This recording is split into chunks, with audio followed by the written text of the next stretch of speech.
Welcome back to the home studio and welcome to episode 36 of the Stevie Richards show. As we were recording, this is take 3. My co-host said I sounded like Tom Jones when I was actually adjusting my vocal cord implant. I went, oh! The James Romero, my co-host, who was on his way to 100,000 subscribers very, very quickly on his channel, joins me for episode 36. How are you, James? Well, I'm at 23,000. About 23 right now. Hey, which isn't bad. I've done about 20-something videos. I'm quite impressed with myself, actually. You're not even a month into it, maybe 3 weeks? No, I'm a bit over a month into it, I think, yeah. Like a month and a bit. That's awesome. Well, we'll get to that in a minute. But I thought out of spite that our audience would have you surpass us here. We're over 89,000 subscribers. Thank you, by the way. Speaking of which, I need to talk to Chris. We need to have like a new bumper saying "Road to 100,000 subscribers," because when we did that for Dutch's channel, we did it at like 97,000, right? And then within a couple of weeks, we went from 97 to 110. I was like, damn, maybe we should have started earlier. I want that silver plaque. What are we talking about today, Steve? Well, we're going to talk about probably the hottest news in wrestling right now, the John Cena heel turn. We're going to talk about the other hottest news, not for a good reason. The Cena thing was awesome. On the opposite end of the spectrum is the Travis Scott debacle, and I'm going to really talk about. I'm already shaking my head, and I'm sure a lot of people are shaking their head. Cody's not, though, because Cody has a legitimate injury that we're going to talk about. And the main event of WrestleMania 40, it's 42, right? It's 41. I had to edit myself out saying got 42. So WrestleMania 41 is potentially in jeopardy. You might have some updates on that, but the injury Cody suffered, unnecessary injury Cody suffered that we'll talk about, could cost us the main event. Probably one of the hottest main events off one of the hottest heel turns in wrestling history. You may not get the match, but Cody's a trooper. My prediction is he will get in that. Also, we're going to talk about how jealous I am of Jeff Jarrett. Once again, the he ha-ha'd me. We're going to have some video game news connected to Jeff Jarrett, believe it or not. I text him. I'm going to tell you what I text him too as well. And we have a lot of other stuff. CM Punk being the best in the world. And Carmelo. Yeah, Carmelo's brother. Carmelo Hayes, big fan of his. Carmella cries about getting released. I didn't even know she was still employed by WWE, but we're going to talk about that and much, much more. Back to you, James, before I get my Philly accent to fail me once again with the plugs. Then I will carry on with the plugs. And once again, Steve, it was very nice to say I've got my channel, the YouTube channel, James Romero, where I just occasionally react here, there, and everywhere with the wrestling news, maybe 2 or 3 times a week. It's doing very well. But back to Stevie. He has the fitness channel, of course, Stevie Richards Fitness. Nearly 100,000 subscribers there himself, so please go and subscribe to him and watch all his stuff. And also the Stevie Richards Cameo, which I was going to say for whatever reason, I know the reason, we started plugging it and that's exploded ever since we started talking about it. Many people are writing to Stevie with their requests, and once again, you don't just get a hello, well done for your coming out party or your bris. Stevie will give you a full 5 minutes, 6 minutes, 7 minutes. He will give you a really in-depth, detailed answer to a question you've got for him or anything else you want, so go find him on Cameo. But most importantly of all, the Patreon, and what is going to be coming up this next week for the watch along. In fact, what day does the watch along come out?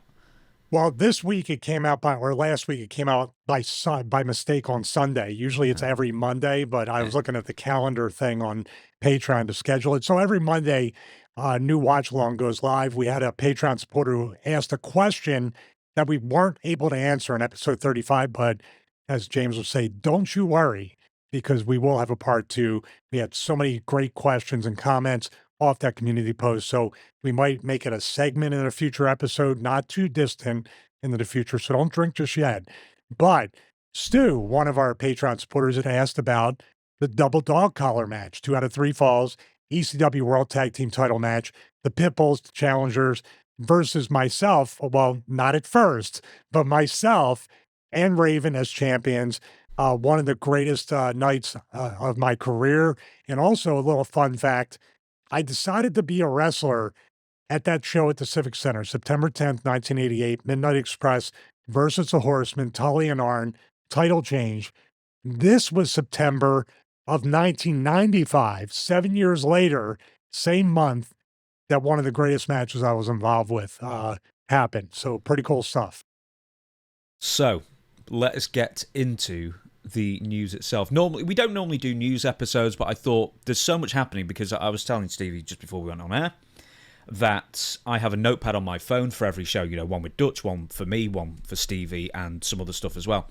And I kept filling up Stevie's with new stuff. Oh, that'd be good for what went wrong. Oh, we've got to talk about this, to the point that it ended up just being a full news show. So I actually would have done, or I would have written, or basically copied and pasted more questions from the 700 and odd people who wrote in asking questions. But then I thought, there's just too much. We've got to talk about John Cena. We've got to talk about Travis Scott. We've got to talk about this, that, and the other.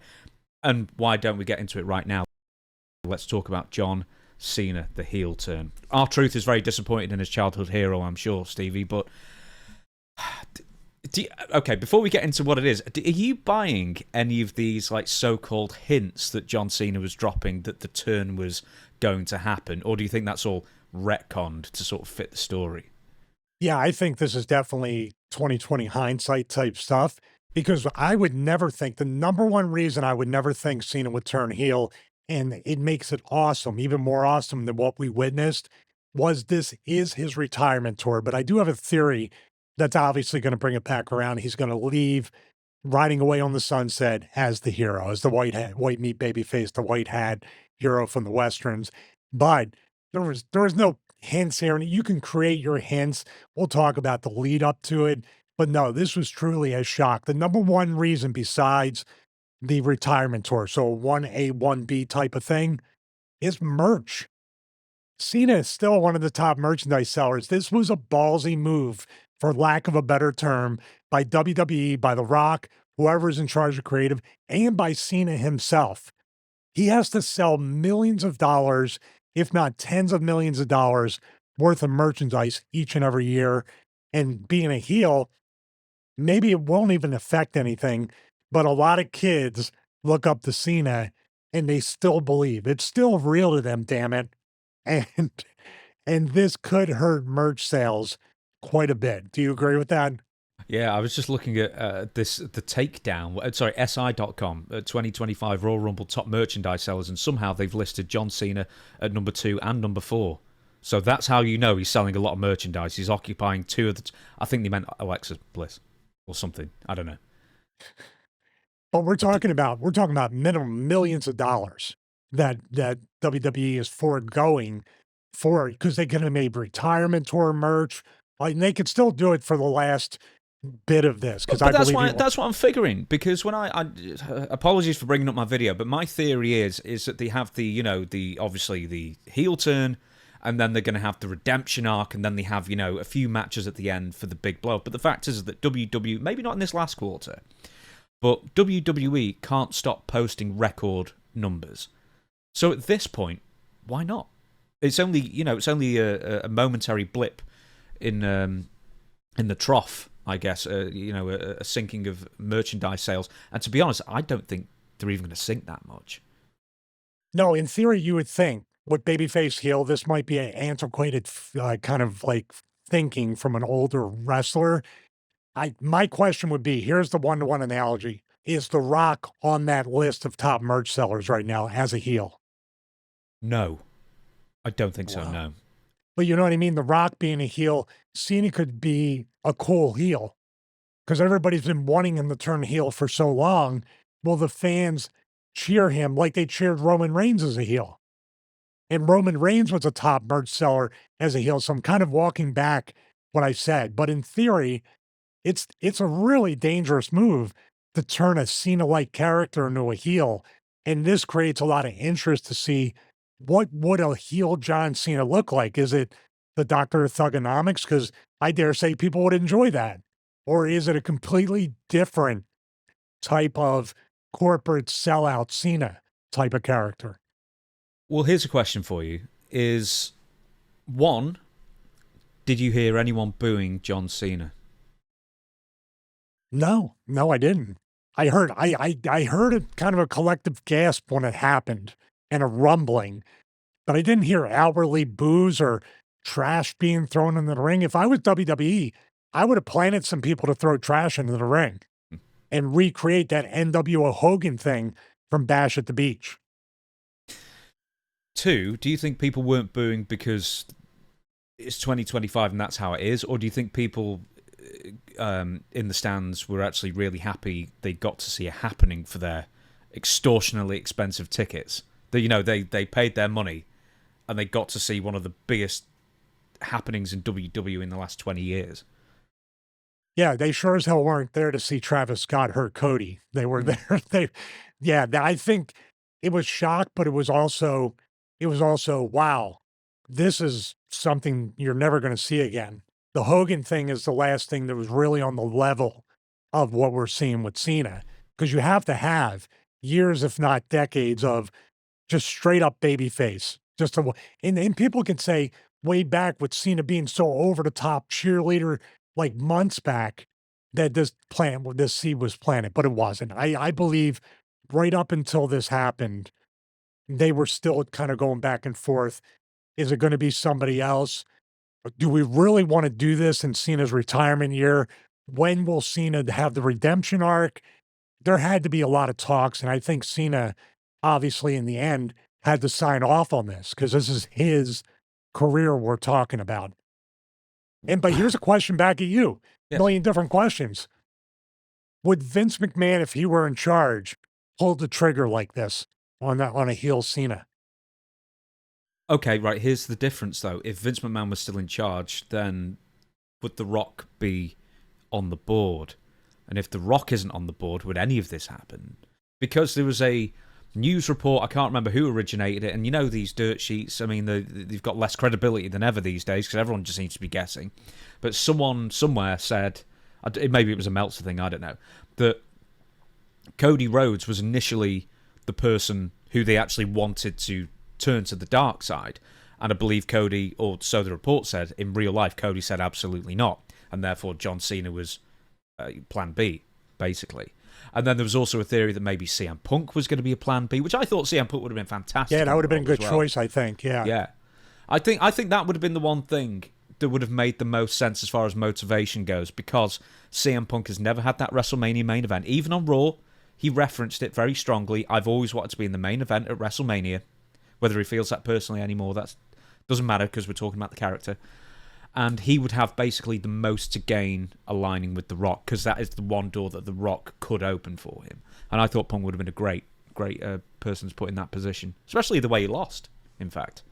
Yeah, and in the end, too, you have Cena chasing Punk with a totally different look if Cena has to chase Punk as the champion, the corporate champion, wearing suits, not the straight, all this different thing, embracing the private jets and all the stuff that is not CM Punk, and Cena is trying to win the title back for the people up until his last match, which could still happen. I mean, we'll talk about the heel turn and we'll break that down and analyze it, but I will give a prediction of a roadmap that I believe will happen where Cena will get the babyface retirement tour. It might not be a year, but we're going to have, I think, some of the most fun creatively in WWE over the next few months.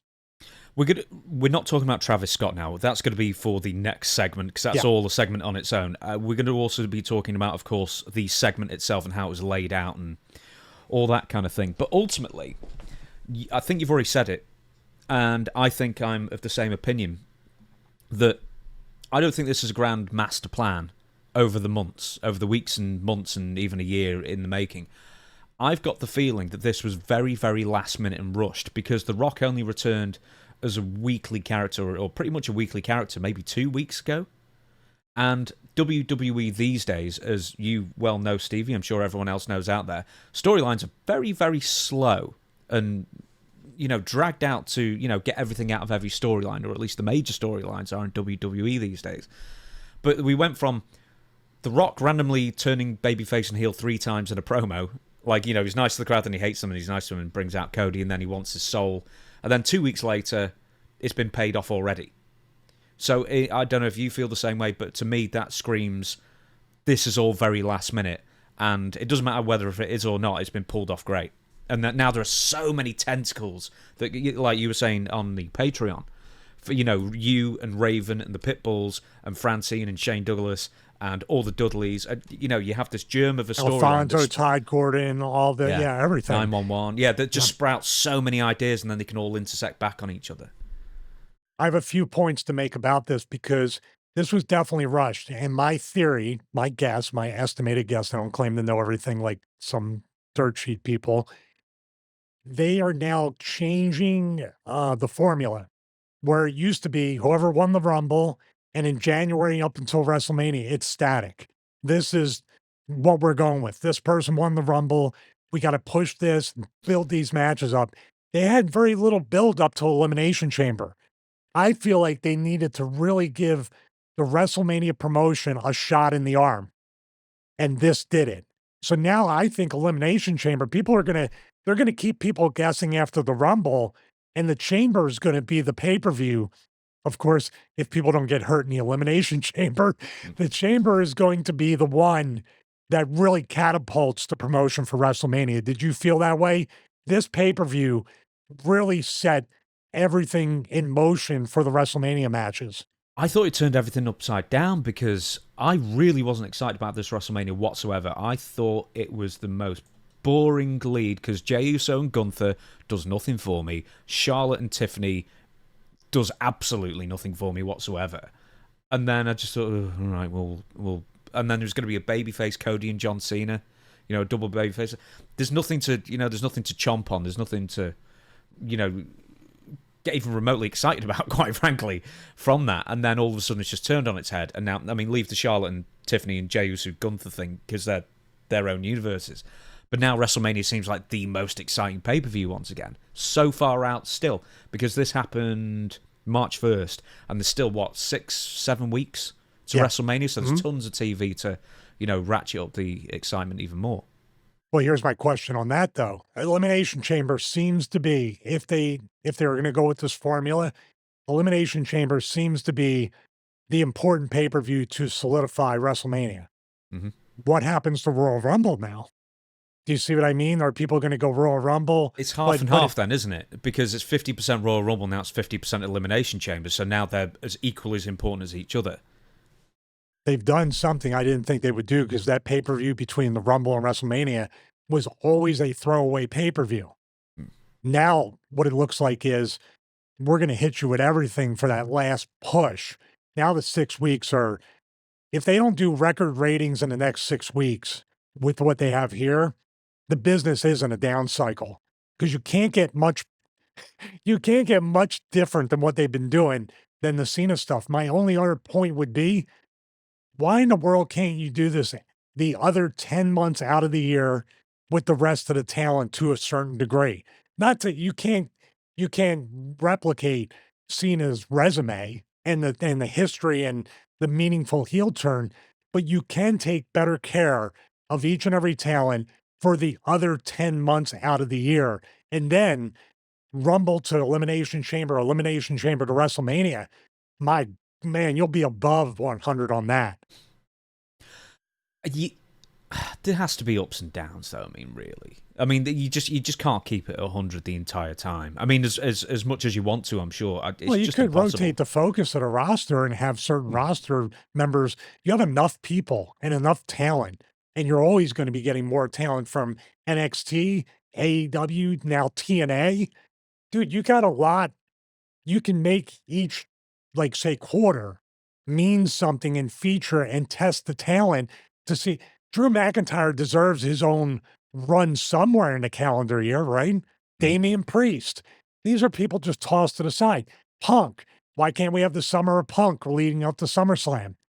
I'm just trying to throw things out there that each season of pay-per-views can have their own meaning and their own star that carries them. I think they will. But I think this year it'll be now John they Cena. will if they watch this show. Oh yeah, I guess so. Let's talk about the actual shooting and the execution of the final segment. In fact, before we do, the Elimination Chamber itself, the end. Seth Rollins is eliminated by CM Punk, but he doesn't leave the cage, the chamber immediately. He then sneakily does a curb stomp on CM Punk as he's got his head outside, so he's landing, on the chamber floor, I guess. And then John Cena, and I immediately picked this up John Cena doesn't even have that sort of crisis of conscience that, you know, a babyface might have. Oh, should I take advantage of this? Am I an idiot if I don't? Or, but you know, it's not fair.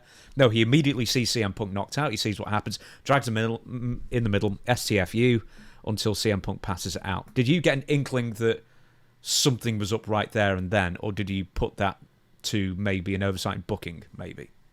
No, I didn't personally, but I can see now in retrospect that it definitely had something to do with it. Cena even planted a seed, if you look back at the press conference or the media scrum after Royal Rumble, where he said he's going to do what's best for business, which was a direct thing.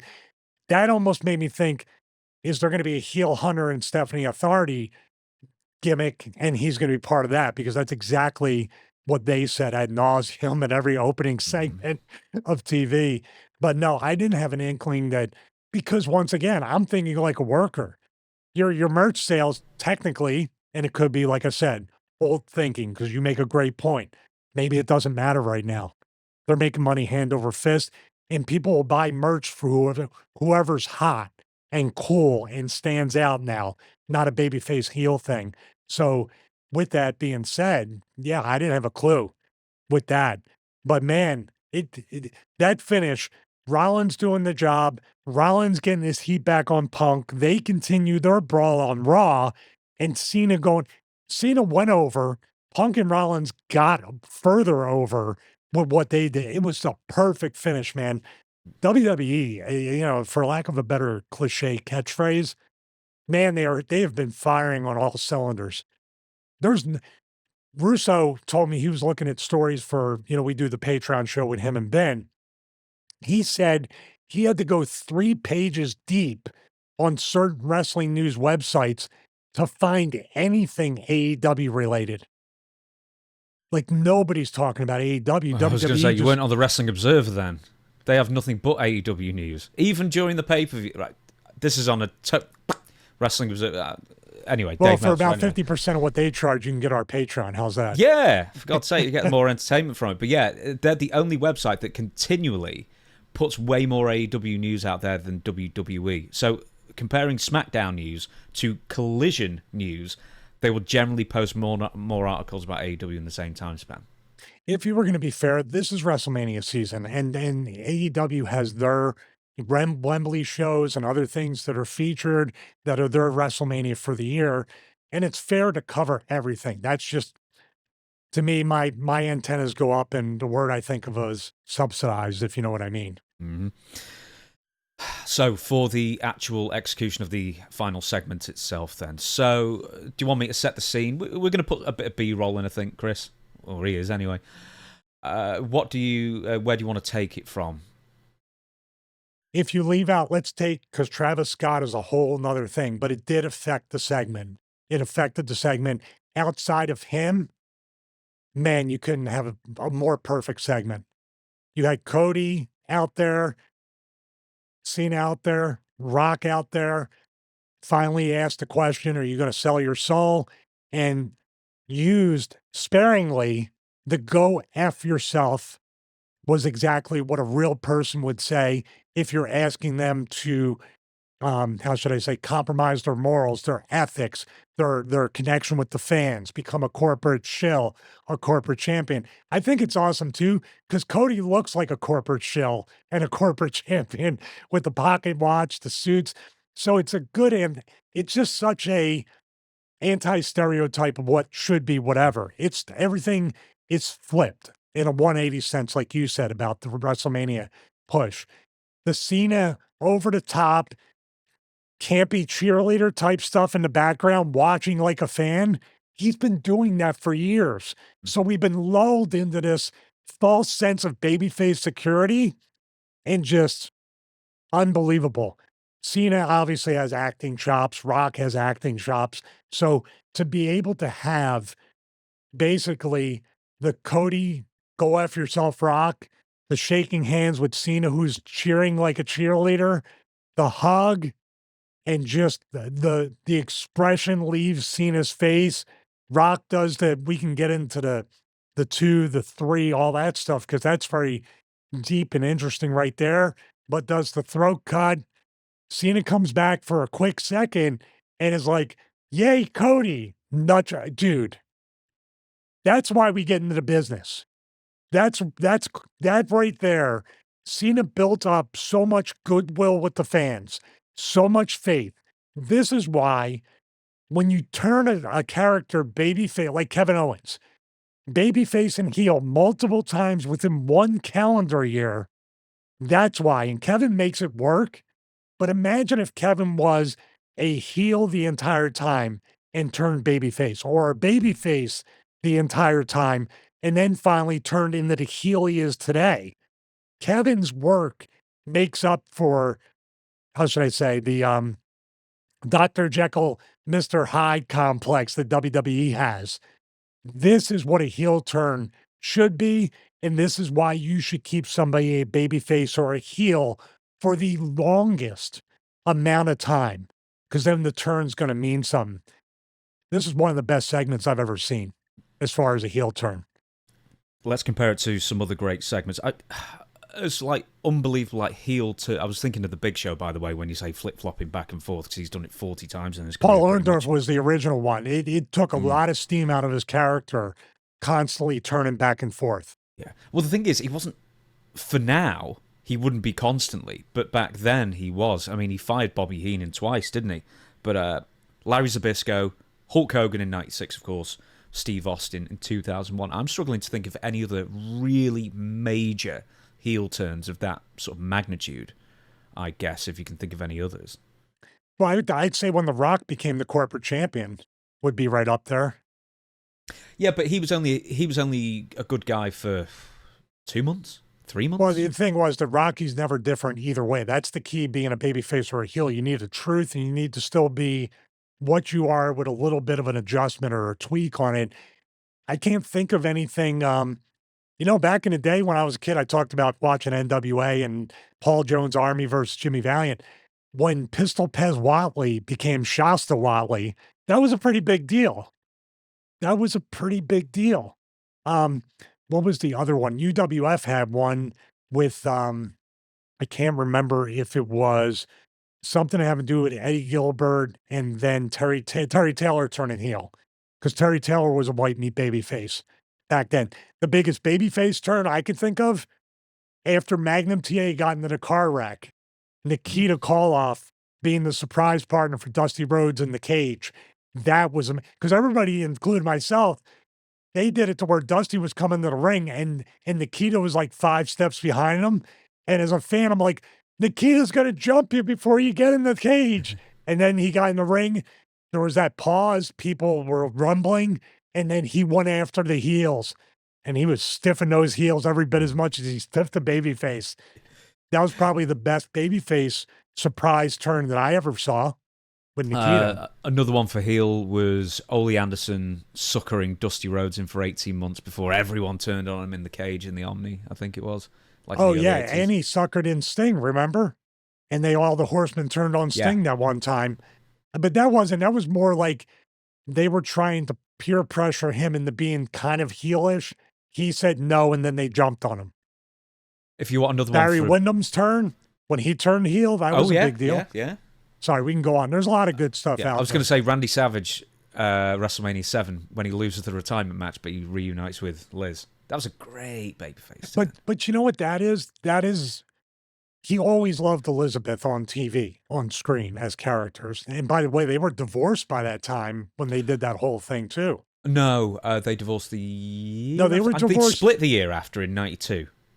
I thought that they were apart when they did the deal by WrestleMania 7. I could have my timeline off. No, because is it later that year they do the marriage?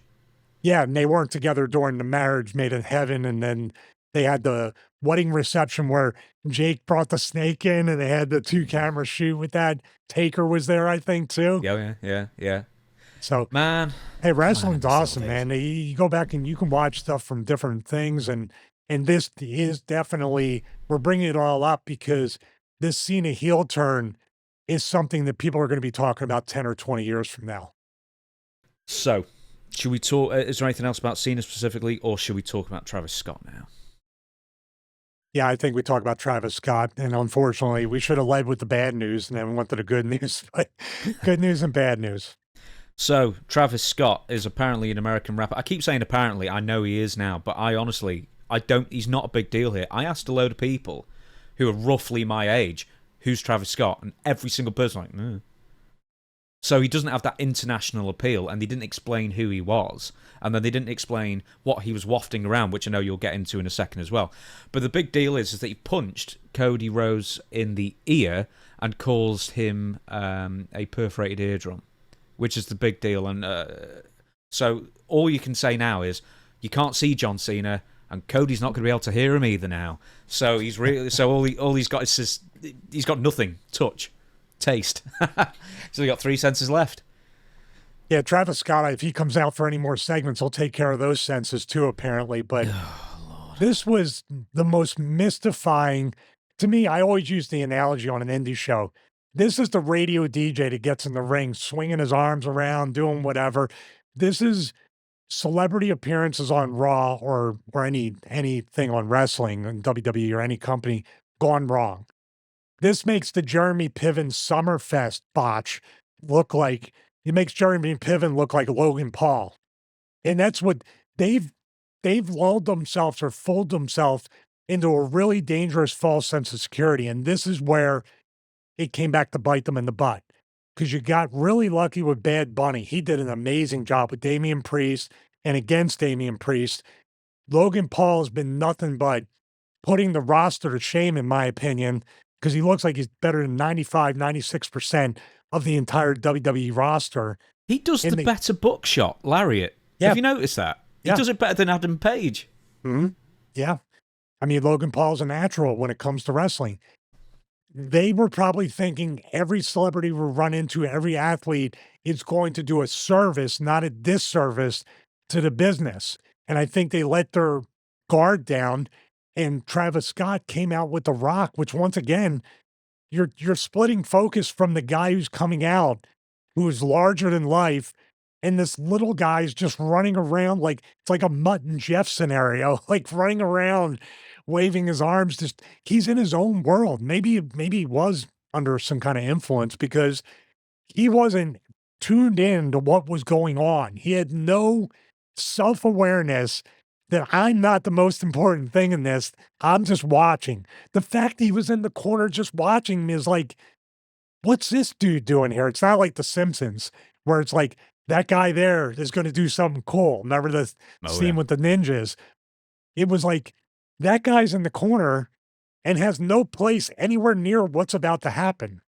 What is going on? Let's go straight from the beginning then. He walks, right, The Rock's music plays, and then this dude, this little skinny whippet of a guy, rolls out with his stupid baggy jeans like it's back in 2000. What were those jeans called? You know, the skater jeans. Oh, I don't know. I wasn't a skater. Oh, fair enough. They had that. Like, no, I wore Daisy Dukes. I didn't have any loose shorts. Oh, fair enough then.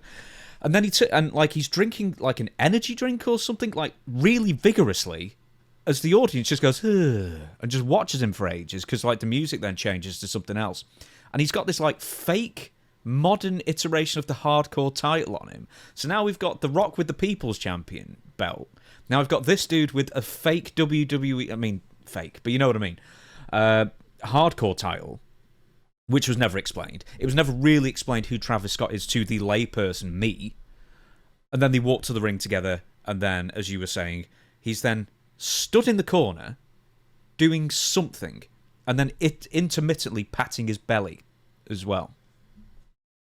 Yeah, he must be a big Kamala fan. I don't know what he was doing.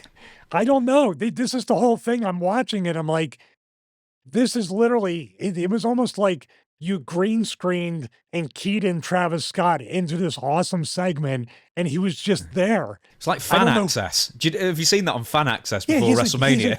He's a convention goer with a replica belt walking around, you know? Yeah. That's exactly what he was. He's the guy who walks up to you as you're signing, and you're like, man, it's 2.5 hours in. Everything's going smooth. Everybody's nice and respectful. And this guy decides to stand there for 20 minutes doing a shoot interview with you, and everybody's back, and you're not making any money.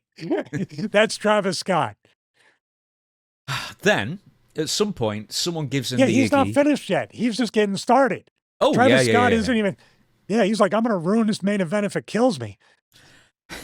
He's constantly in the background. So you've seen John Cena being the cheerleader, and then you just see him just going, yeah, like that in the corner. And nobody's interacting with him. He's on his aisle, right? Cena's not patting him on the shoulder and look at this. Am I wrong? No, he is a competition winner. He won. He collected box tops from cereal boxes and collected the most, and he won the competition to be in the ring. That's all he was, basically. But then he gets physical. And boy, before we go on to the strike, do you remember the first thing he does? I don't, and that's the worst part. Travis Scott split focus. Travis Scott took attention away from the most important thing going into the main event of WrestleMania 41, not 42. And I don't remember what he did outside of trying to ruin the main event. Should we watch it then? Let's watch. We'll watch it through.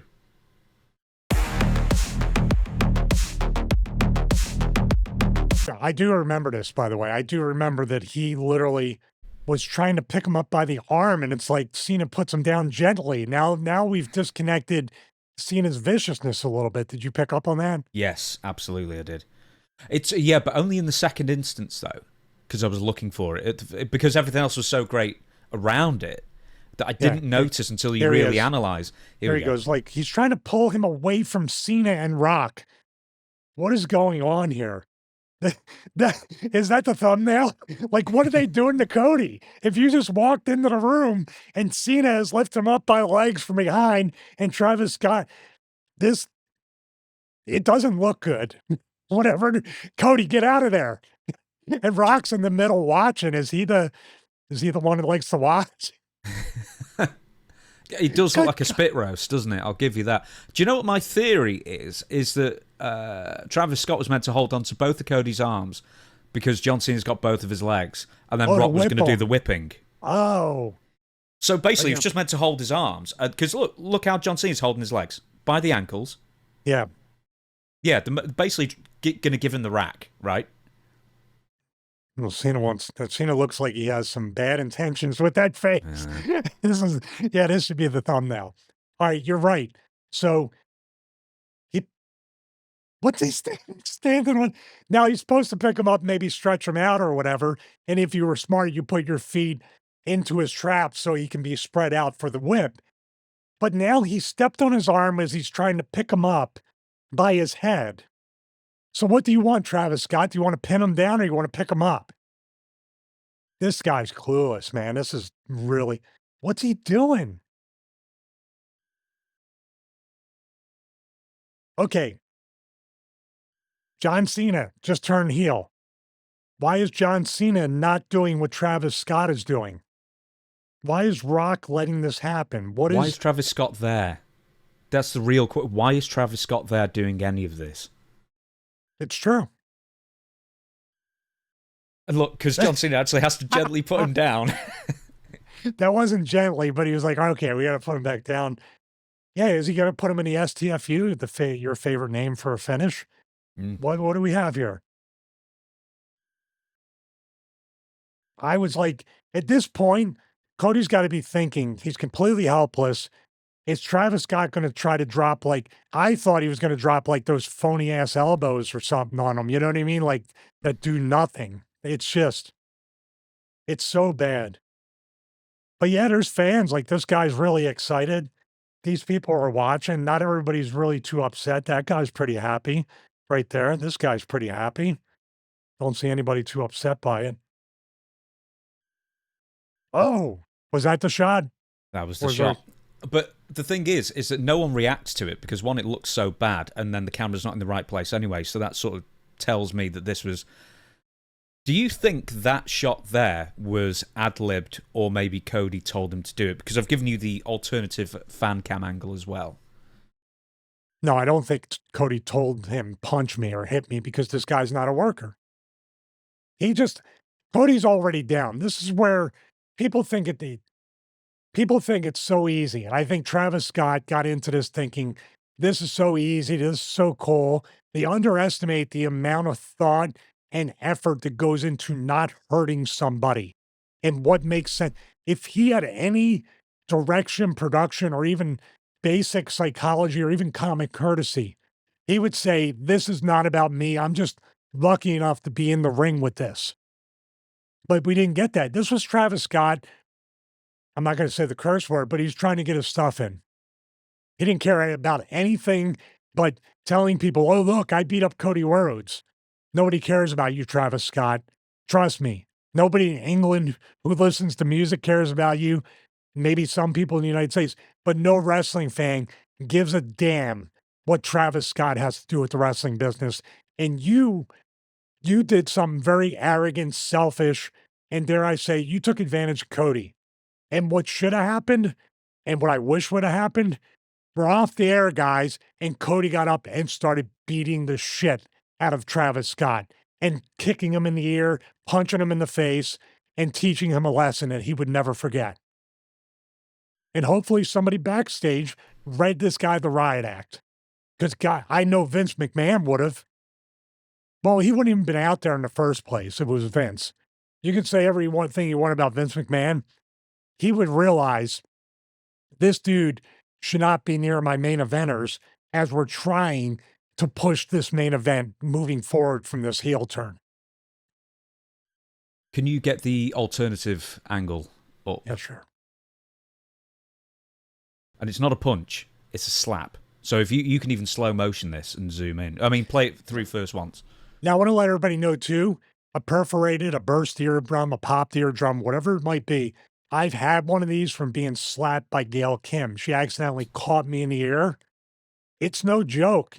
The equilibrium's off. It's like having vertigo sometimes. You're not able to wrestle, much less bump and do all these other things. Hearing is just the beginning of it. Your coordination is thrown off. Your balance is thrown off. You have migraines. This could induce vertigo as well, which is absolutely no joke. But to Travis Scott, this is a joke. Here it is. Oh my God. I'm going to zoom in on that. Now, here's the thing. Cody's pinned down, face, his cheeks against the mat. He's pinning him down even more to where Cody, if you slapped him at least, he could turn on a standing position. There's nowhere for Cody to go. He's an asshole. I mean, what a jerk move to do. Travis Scott, you're an asshole. Most celebrities mean nothing for wrestling, quite frankly. I mean, I made this point. I said, this is all CEO backslapping, say, hey, let's get this guy around. This is Nick Khan. This is the TKO Endeavor. Let's make this crossover promotion. Well, here's where crossover promotion goes completely wrong. This is what went wrong. But look at his Google Trends. Look at how many followers he has on blah, blah, blah, blah, blah. Yeah. It means Cody, nothing. Cody, you can go back and watch some of my old tech reviews that are only coming out of one headphone, and you'll hear it just fine, I guess. So I guess there's a good out of that. Good Lord. Imagine if Hulk Hogan at Bash of the Beach 96, the Outsiders are dominating, and then instead of Hulk Hogan walking down to ringside, it's Ski Low or Praz from Fugees, or Redman, or something. I'm trying to think of mid-90s rappers, wandering down and kicks Randy Savage in the shin, and then Hulk Hogan comes out and does the turn. It would have taken away completely from what it was. Luckily, it wasn't obviously that overt, for Travis Scott's involvement of what I just suggested there. But still, I mean, he could have single-handedly completely ruined that by obviously, as you say, being selfish. And he was being incredibly selfish there. And then there's no point even showing it now, but most people know he was holding what looked like a giant blunt, right? A giant whatever it was. And then I thought he was being euphemistic when Pat McAfee said, no, he's lighting up sage. And it's like, lavender? Maybe he really likes, his smelly candles and that kind of thing. I don't know. But I didn't understand the significance of this, but you said it was some sort of like witchcraft thing he does, apparently.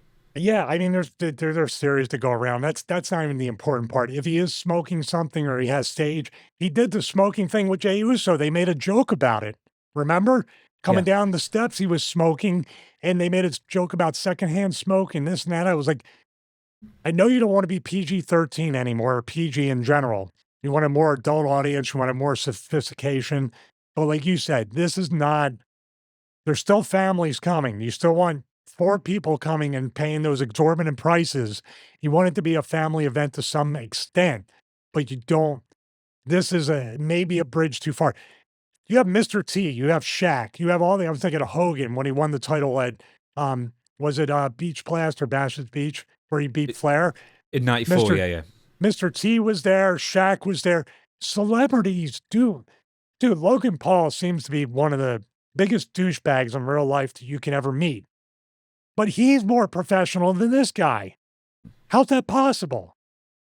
Dare I say it, more people know who Logan Paul is than Travis Scott. Hmm. And Logan Paul does the business a service, not a disservice. You can like or hate him, but he does a great job. He can bump, he can sell, he can show his ass like a heel, he can do what needs to be done. Bad Bunny did incredible work with Damian Priest, with him and against him. Bad Bunny sold that Puerto Rican pay-per-view by being on the show and delivered. So what they did was they forgot about how celebrities can really go rogue and not realize or have any self-awareness about the segment or even the business that they're a part of at the moment. This should happen more often, actually, James. WWE has gotten very, very lucky with having good celebrities do good by the company and the talent. I bet what they do is, they talk to whatever celebrity is going to come on, say, do you love WWE? Oh, I love WWE, watched it all my life. And then maybe they just assume that they get the basic mechanics of professional wrestling. And maybe an assumption too far for some people. There seems to be like 2 different, the Jeremy Pivens out there, I guess, is like one example. But, the very few and far between the celebrities that actually mean something. Mike Tyson in his prime, Floyd Mayweather in his prime, Muhammad Ali in his prime. I'm naming boxers, I know, but you said Bad Bunny, great example. Logan Paul, great example. But these are, for the most part, this is just all trying to get credibility with entertainment and sports websites when they invite celebrities on. I mean, that guest GM thing that they did for years was exhausting. And they were almost never any good.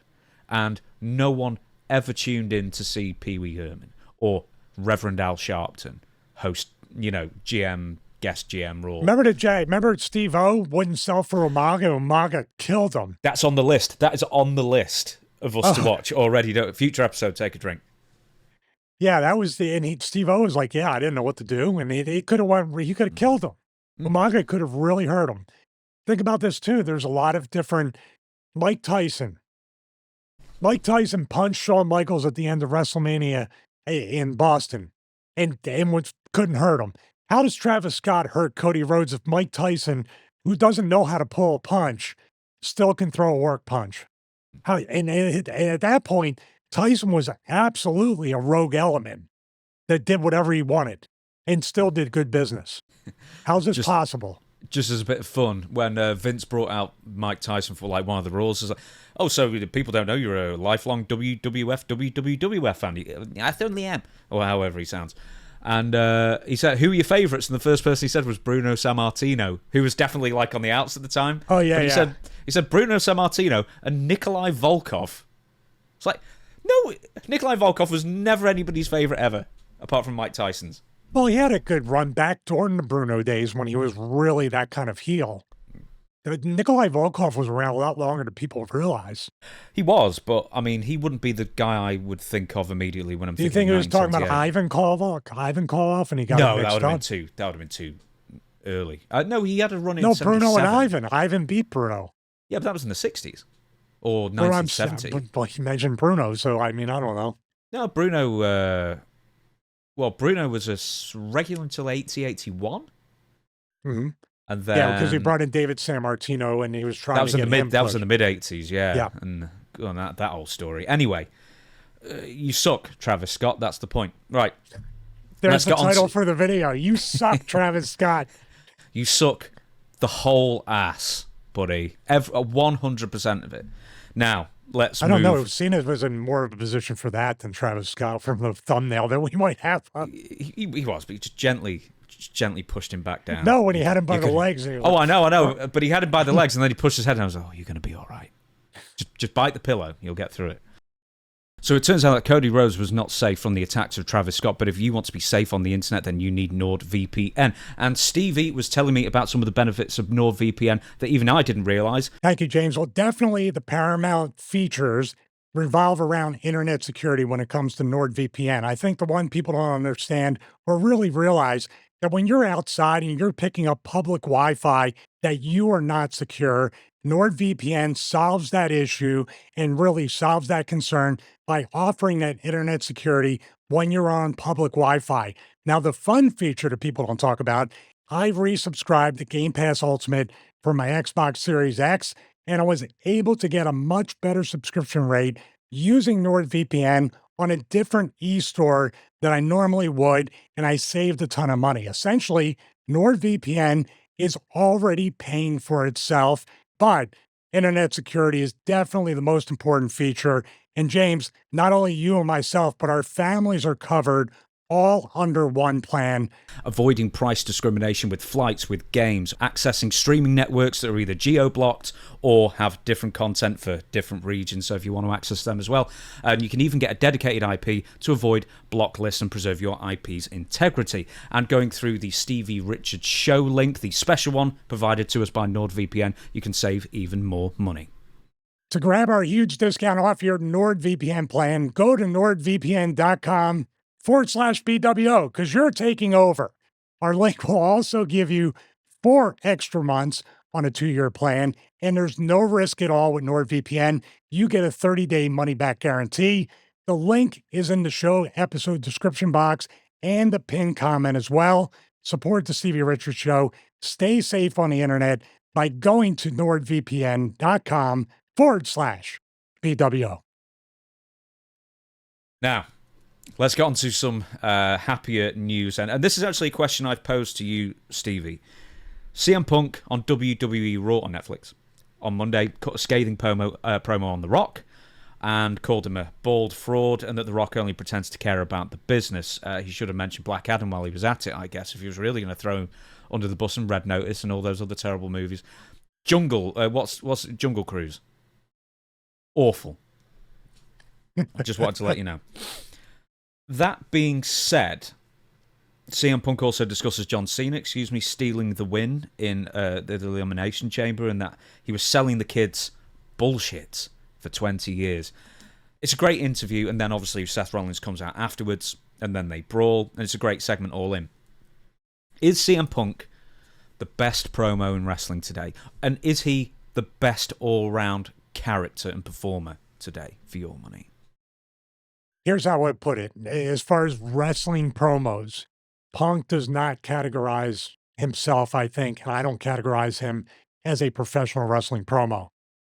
He's the best natural, reality-based, conversational promo that I've ever heard in wrestling. In other words, he doesn't use what we call pre-TPs or, I, Stevie Richards, and you, James Romero, are going to go out there. And I hate you, you hate me. But let's team up tonight and win the tag titles. That kind of, you know what I mean? Punk is more, he speaks. He raises his voice. When he first came back, AEW and WWE, he was a little bit too pandering. You notice that, right? Now we have him in that groove of, I'm still Punk from Straight Edge Society. I'm still heel Punk, best in the world Punk, whether babyface or heel. That's what makes Punk great. Punk is talking to you, not at you. Most wrestling promos, they talk at you. And it takes an incredible amount of experience, reps, and awareness to know the difference. Punk is better than anybody at this. And the thing is, Punk's promos, he's not a big guy. He's not a small guy, but he's not a big guy. His promos make him larger than life. Where when he's in the ring with The Rock, John Cena, JBL, Kane, The Big Show, you don't think, well, he's going to get eaten up like a little dude. It's so weird. But he can talk he can talk you into believing his gimmick, believing his matches, and he can literally, as Dusty Rhodes would say, talk people into the building. Did you notice that CM Punk actually took the tact of Bobby Heenan when Hulk Hogan turned bad guy and formed the 100%. NWO? Because all of a sudden, I was right all along, and then Tony Schiavone and Mike Tenay and whoever else would have to agree with him and said, "You're right. You said it all this time. He really was a bad guy." And he actually reminded me of Bobby Heenan when he said that. To me, that's like a full circle moment that gives the heel their truth, their id. And like back when Punk was saying Dwayne goes away, Dwayne is this and that and everything, he brought it all the way back around from way then. And in the fact when people remember, that's why Drew is so good. Drew will talk about things, Jey Uso as well. Even there's a couple other people that'll turn around and say, like, I didn't forget that you were a part of the bloodline and you caught LA Knight. You cost me the world title way back. I love that. You shouldn't let go of that. The biggest opportunity of your life, Punk not being in the main event of WrestleMania. And now it looks like Rocky is the one keeping him out of the main event because guess what? Rock versus Cena pushed Punk out of the main event. And he was with Taker. I mean, this, dude, this is where, you know, it's kind of like that thing like, oh, I didn't mean for that to happen, but let's act like I meant for it to happen. This is where it just comes in serendipity. And they make chicken salad out of not even chicken ass, but something you didn't think was going to beautifully align into the story now. Man, it's all interwoven all at once. I'll give Vince Russo credit that he was sort of the person who brought that to WWF at the time, because Vince McMahon was very keen on, he probably just couldn't even remember what happened, you know, the week before or whatever, but Vince Russo would do callbacks, which I, as a fan at the time, did appreciate. But this is the bigger question then. If, because I know you're saying about the interviews, but if CM Punk, if you don't think he's the all-round best in the world today, drawing power, interviews, in-ring performance, persona, staging, the way they move, everything all thrown in together, who do you think's the best in the world today? Do you want me to throw some names, or have you got something in mind? Yeah, throw some names at me because I can't quite think of anybody on Punk's level right now. And we'll talk about why we believe they are not going to give him the ball, at least on a full-time basis for that, for the next few months at least. You could say Cody, Drew, who I think a lot of people are high on. I mean, you could say Randy Orton, for goodness sake. AEW, you've got your MJFs and your Will Ospreays that some people say is the best in the world. A lot of people would actually still say Swerve Strickland, or say a few people would, or a few people like that. Okada. He could be. Sorry, bitches. Is he still saying that? Oh, yeah. Okay. Just checking. He's doing his half-speed matches still as well. He's making the easiest money in the world at the moment. Good wrestling. for him. He deserves it.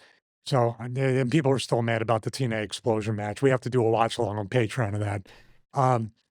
When I look at these names, the difference is right now that Punk has been kept strong to some degree and kept his journey to try to get to that WrestleMania main event. And the roadblocks are the angles he works. Drew, Seth, now Rocky and Cena. The difference is, I'll take Drew, for example. Drew was basically, I believe, had the most potential to be the biggest star in the company or right up there in the main event and never drop back down. But they kept making him lose. And they thought because Drew would come back with some kind of heel truth afterwards, oh, we can just keep beating him and he's bulletproof and we can protect him. But now Damian Priest, even Gunther to an extent, have really, their stock has dropped, not because of them, but because of all these creative pitfalls that have been thrown in front of them. They've been cooled down to a point where they have to work twice as hard for months to put themselves back up there. In other words, they captured lightning in a bottle, with Drew, LA Knight, Gunther. They're taking great care with Jey Uso. That's the difference. But those talents, and Gunther especially, have dropped because they've they've made them weaker over time, not stronger. Punk is now getting that second win since he came back.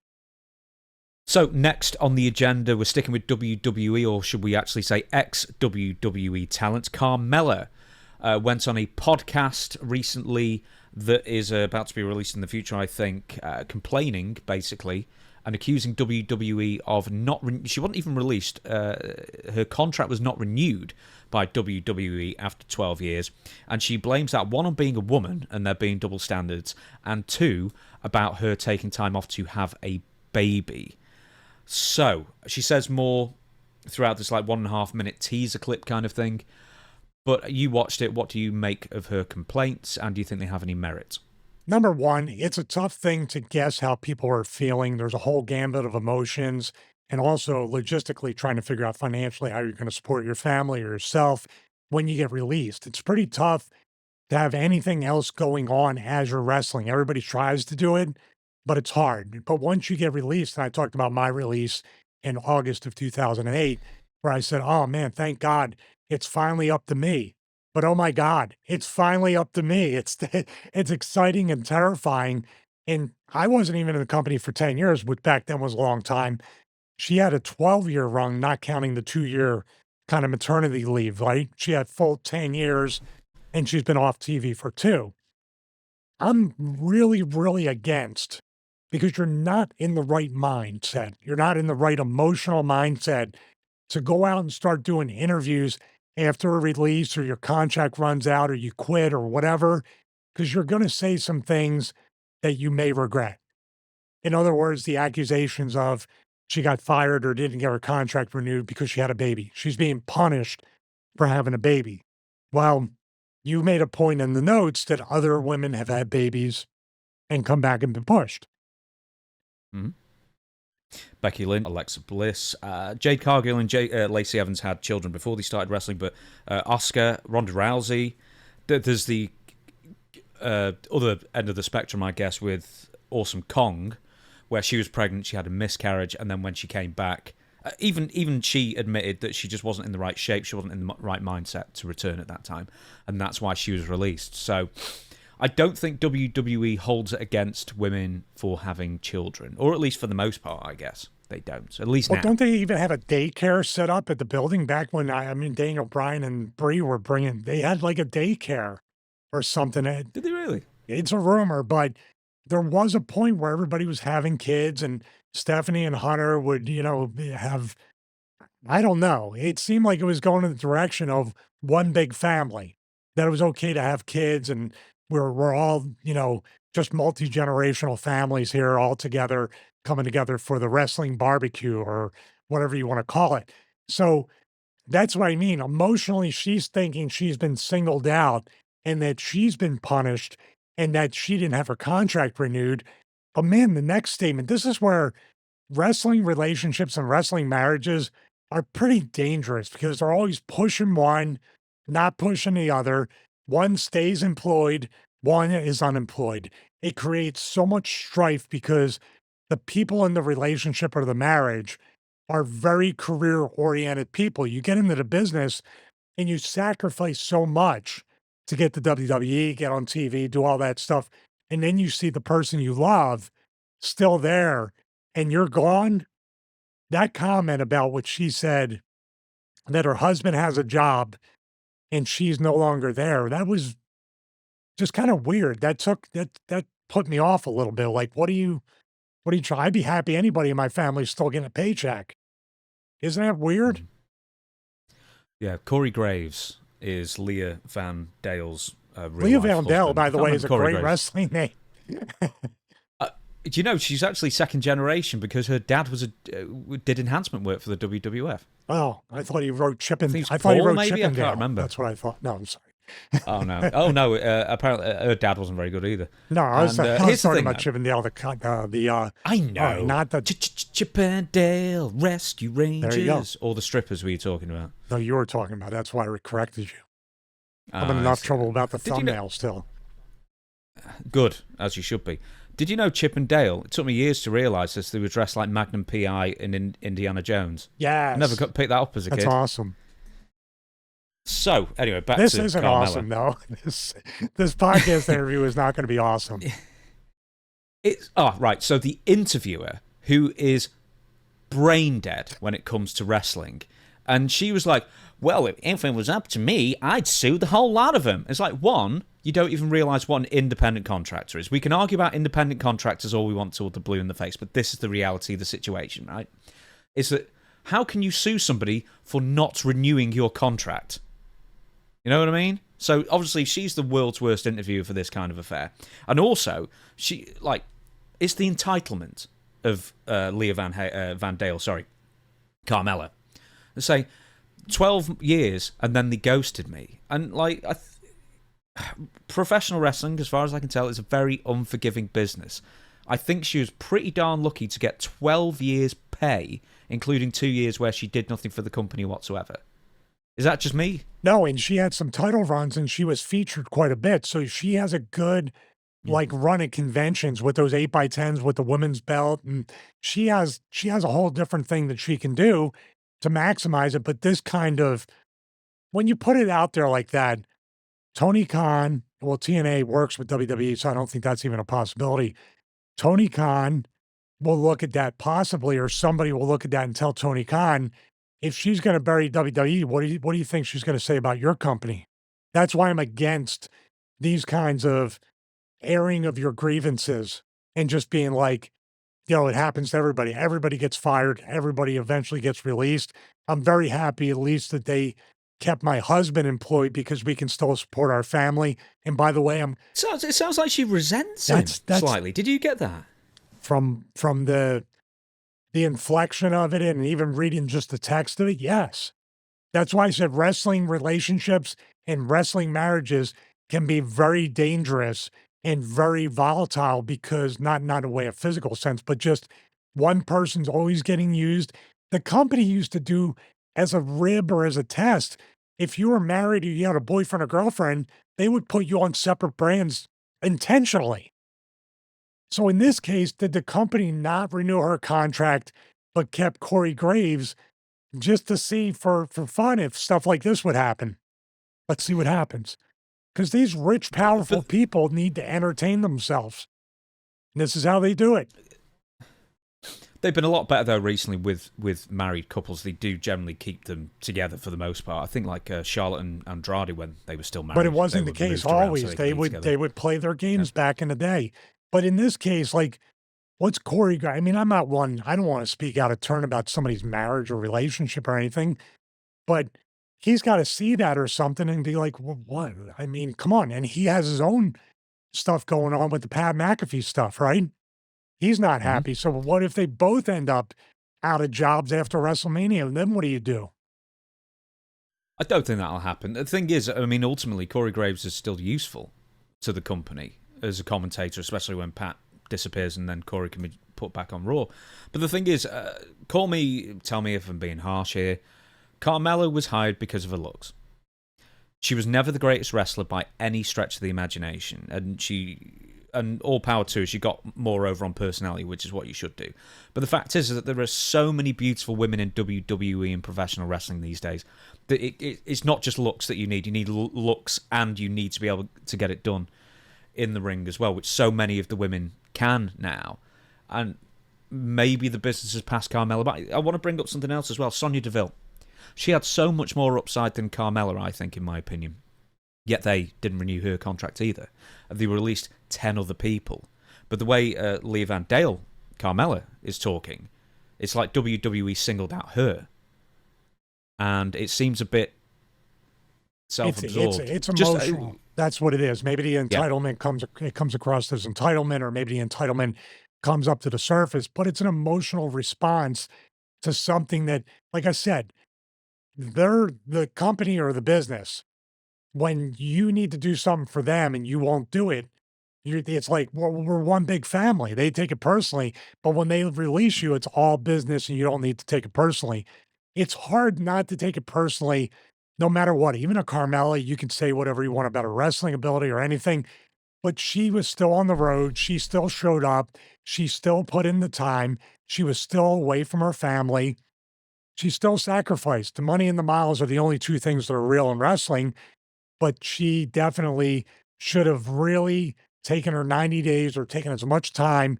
Then when she gets a job with AEW or whatever else, if she wants to be in the business, then you talk about how you felt when you didn't get your contract renewed. But I have a brand new career here in AEW or wherever else, and I'm very happy. Thank you, WWE. I wouldn't be here if WWE didn't employ me for 12 years. That's how, but man, you shoot right out of the gate, you get in front of a microphone, and you just start talking from the heart, and that could be the worst possible thing to do. Yeah. I'm figuring that Leah decided to do an interview with someone who has absolutely no idea about the wrestling business, because if she did an interview with someone from the wrestling business or who has an idea of what they're talking about, they would bring up all those points very readily.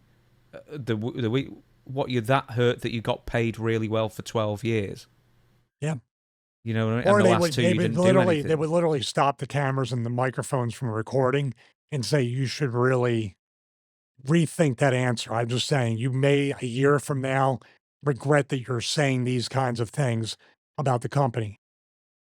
Yeah, everyone else has been so much more political or genuinely grateful for their time. And this isn't me sticking up for WWE either, but the thing is that a quote from Dutch is, you get hired to get fired.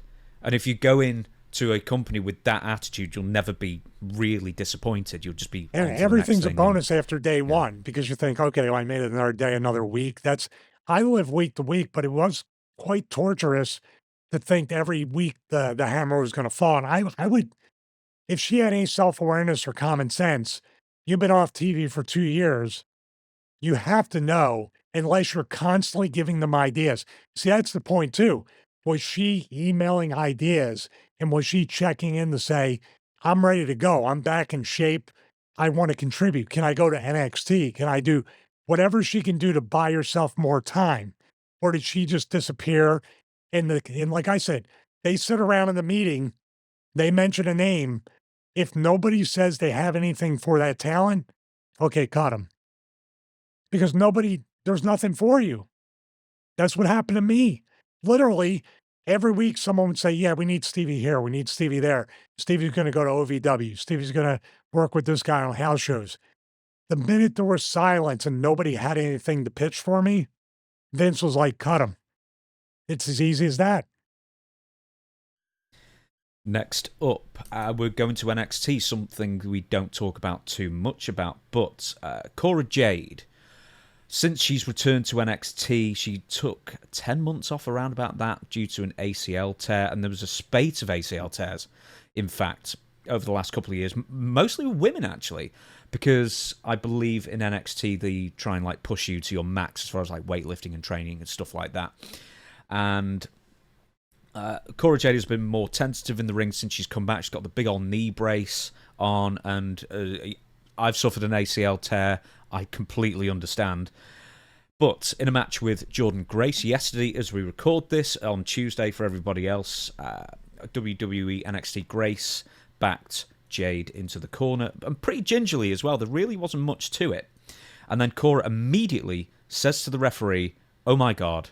Then there's a brief conversation. Then the referee throws up the X and throws out the match. Imagine this happening even 10 years ago, Stevie. Or especially when you were wrestling with WWE. Imagine you could just tell the referee something felt wrong. Oh, yeah, you would be in a Carmella spot back in the day.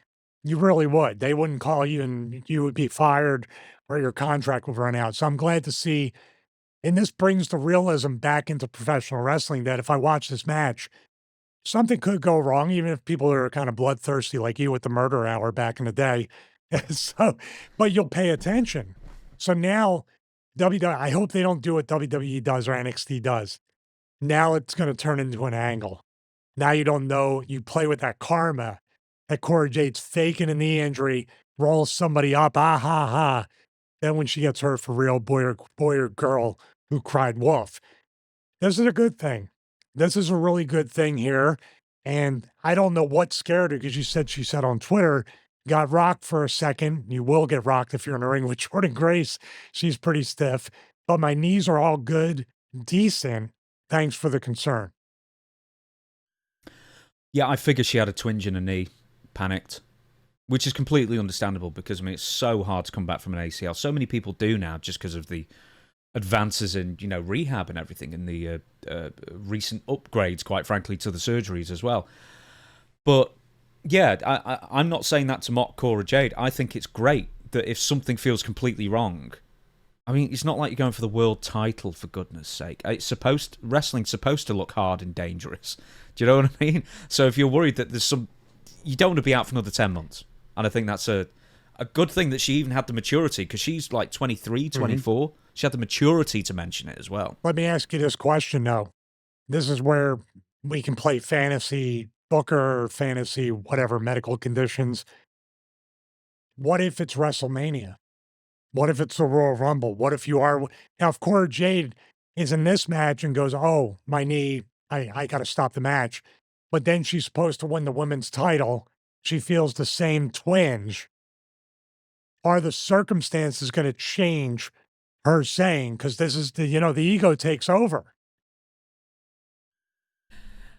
Do you know who that happened to not too long ago and they switched the match for the finish? Mercedes Moné. Really? I think it was in Japan. Yeah.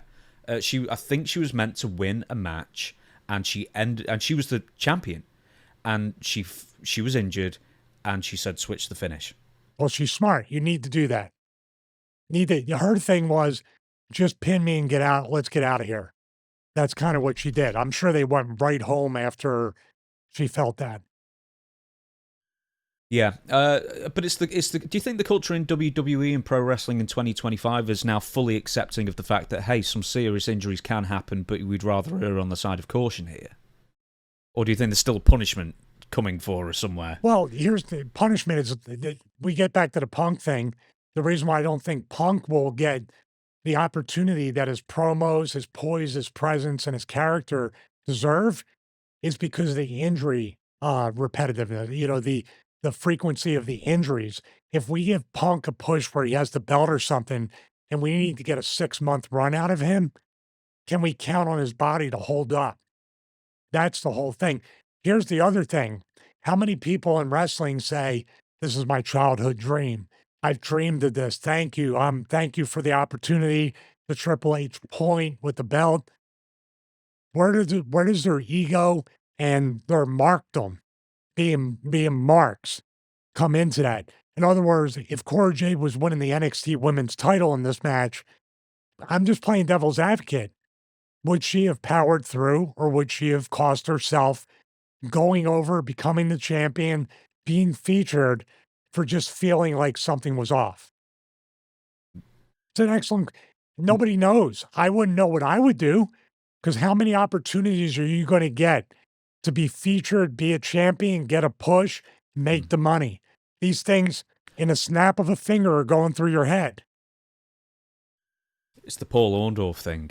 But he had the pinched nerve in his neck, but he pushed through, and then he suffers later on down the line. And he still I want to correct myself very briefly. One half of him does. Oh no, he's died now, hasn't he? But even the bad arm looked better than mine. Willow Nightingale is who Mercedes Moné lost to, but the title was vacant. It's the Strong Women's title. Apologies about that. So it was. I like to correct myself in the same episode if I can. Right, we will move on, and this is the thing that you really want to talk about. It is Jeff. Aha! Jarrett. I'm going to get you, Jeff Jarrett. Has he actually invested in the resurgence of a double C, aha, L-I, aha, I-M, aha? That's Acclaim Entertainment. Is it Acclaim two Ks, not 2 Cs? It's 2 Cs. Oh, Mandela effect. No, it's because of the logo. They've got like jagged Cs. Yeah. Well, I don't know. Jeff, Right.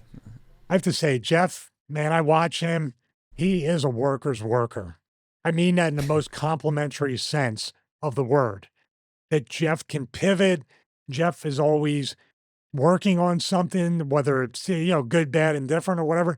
Jeff always has his hands on the next project to try to pivot, reinvent himself, do whatever he can. And yeah, my text to him this morning, Because once you sent this to me, I texted him right away. Let me see where it's at. Well, you're finding it. I like how you said, he always pivots to a new business, because there was obviously TNA when he founded it with his father, Jerry. And then at some point and then it was Global Force Wrestling after he was on the outs with Impact, as it was called then. Then he pivots into being a modern day prospector with Global Force Gold. Oh, dear. But yeah, man, he is a worker. Once again, the world's greatest singer, the world's greatest entertainer, and soon to be the world's greatest Acclaim board member. Acclaim He's one of was the world's a greatest computer game politickers. company. And once again, I mean that as a compliment. Yeah. He is so good at He's going to run for office one day. He has to. I don't see any other. He'll run for office in Nashville or Tennessee somewhere and probably win. So between 87 and before they went bankrupt in 2004, Acclaim, man, they published a lot of titles, because I hadn't even realised, when something's so strong with nostalgia, you don't actually realise they disappeared so long ago. But yeah, 21 years after they filed bankruptcy, pretty much there, a group of investors, including Jeff Jarrett, are reviving it for to become an independent game publisher once again. And, they're even looking at buying, or reacquiring, I should say, some of their old licenses as well. So they seem serious. But why Jeff Jarrett? Something to invest in? They're going to bring back the old Warzone or Anarchy rules from ECW where you're standing there like this. Oh, I hope so. Okay. Here's my text to Jeff. I said, first you usurp me as cardio king, now video games, question mark, question mark, question mark. Seriously, this is awesome. Best of luck with it. And as a nerd, I'm happy to help. So I put that out there. Ha ha. He might be mad about that. Did he text back? Jeff Jarrett, a little known fact too, I witnessed it before. Got a hell of a temper. You got to stay out of his way at certain points, especially if he's got the book. I've seen him angry. It's like, no. So hopefully that didn't catch him at the wrong time. He's like, if one more person texts me about this damn video game, Stevie Richards right there. But yeah, this is great. I mean, anytime you can create games, like I said, Fire Pro Wrestling, we actually have an episode on video games, wrestling video games, two of them, best ones. Fire Pro Wrestling, two of them. Fire Pro Wrestling, WWF No Mercy. By the way, I got some mods from RGT85, excuse me, one of the video game creators, for different rings, different sets, different entrances for the Steam Deck. So I'm going to put it on there and try it out. I might put it up on Patreon. So all these games, these independent games, I mentioned No Mercy, but really Fire Pro, Retro Mania Wrestling, and now Acclaim, bringing up different stuff and maybe resurging old video games or putting new coats of paint on them. That's awesome. I would love to see classic wrestling come back. A lot of people talking about they could bring back a classic type of wrestling game and sign a lot of names. Yeah, as long as it's not Legends of Wrestling again. Anyway, there were two before of them, that, right? I want to give you Weren't the quote. there two of them? 3 of them. There were 3. Oh, my goodness. Right, I'm going to give you the quote. For more than 3 decades, this is Jeff Jarrett's official quote on becoming a board member with Acclaim. I've had the privilege to have been a part of both the wrestling and gaming universes, and I'm thrilled to now be a partner in the revival of Acclaim, an iconic publisher known for releasing some of the most legendary games of the 80s and 90s, Jarrett said. From my early involvement with the publisher's hit 16-bit WWF... Early involvement? What did he do? Anyway, titles to my experience... Man. He probably He's did a worker. Jesus. Helping shape the TNA wrestling series. I wouldn't admit that publicly if you're talking about the game series, which spawned the first video game wrestler to become a full-time roster member, which was Suicide, yes, wasn't it it? was. In the squared circle, I've seen firsthand the type of impact great games can have on players and fans. Resurrecting Acclaim is an opportunity to impart the same degree of passion and love to a new generation excited to be involved. I like impact great games can have on players. He didn't mention the shitty games that can also have an impact on some wrestling territories as well, including TNA and AEW. But there you go. Those are all good points. But Jeff can sell things. He is a worker. He is a salesman. He is a charming dude, and he's smart. He understands business. He really does, and he also understands, much like with TNA, that this thing is not going to survive unless we get an investor, which was Dixie Carter. He knows enough to keep the business going. He learned that from his dad, Jarrett, one of the greatest wrestling promoters in history. As far as video games, I think the first TNA game was pretty decent. I liked it. I enjoyed it. I bought it to support my. I like the graphics. Yeah. I thought the graphics are really ahead of the time. I didn't think the gameplay, and I thought it was a bit limited. Well, it's hard to get. I mean, you can see with the AEW game, for some reason, even with Madden and other games, why they cannot get the collision detection like fixed. That's something that's really weird. Right? You need to fix that before you start releasing $70 and $80 games. And that's a point I want to make to Jeff right here. I think the success of whatever games you and Acclaim are going to publish, dude, if you can make these games $30 to $40 or even go for the jugular and get the volume for a $20 game or a $25 game, people will buy it just on curiosity alone. You put a 50, 60, 70, and now they have $80 games out. I don't know what that's going to look like. Say, and the rest. Have you seen all these like special editions? Even WWA 2K25. I mean, it was £110 over here, so $120, $130, I guess, for you guys. Let me give you some of the original games that Acclaim were well known for back in the day. NBA Jam. He's on fire! Greatest game they ever made, I think. Probably.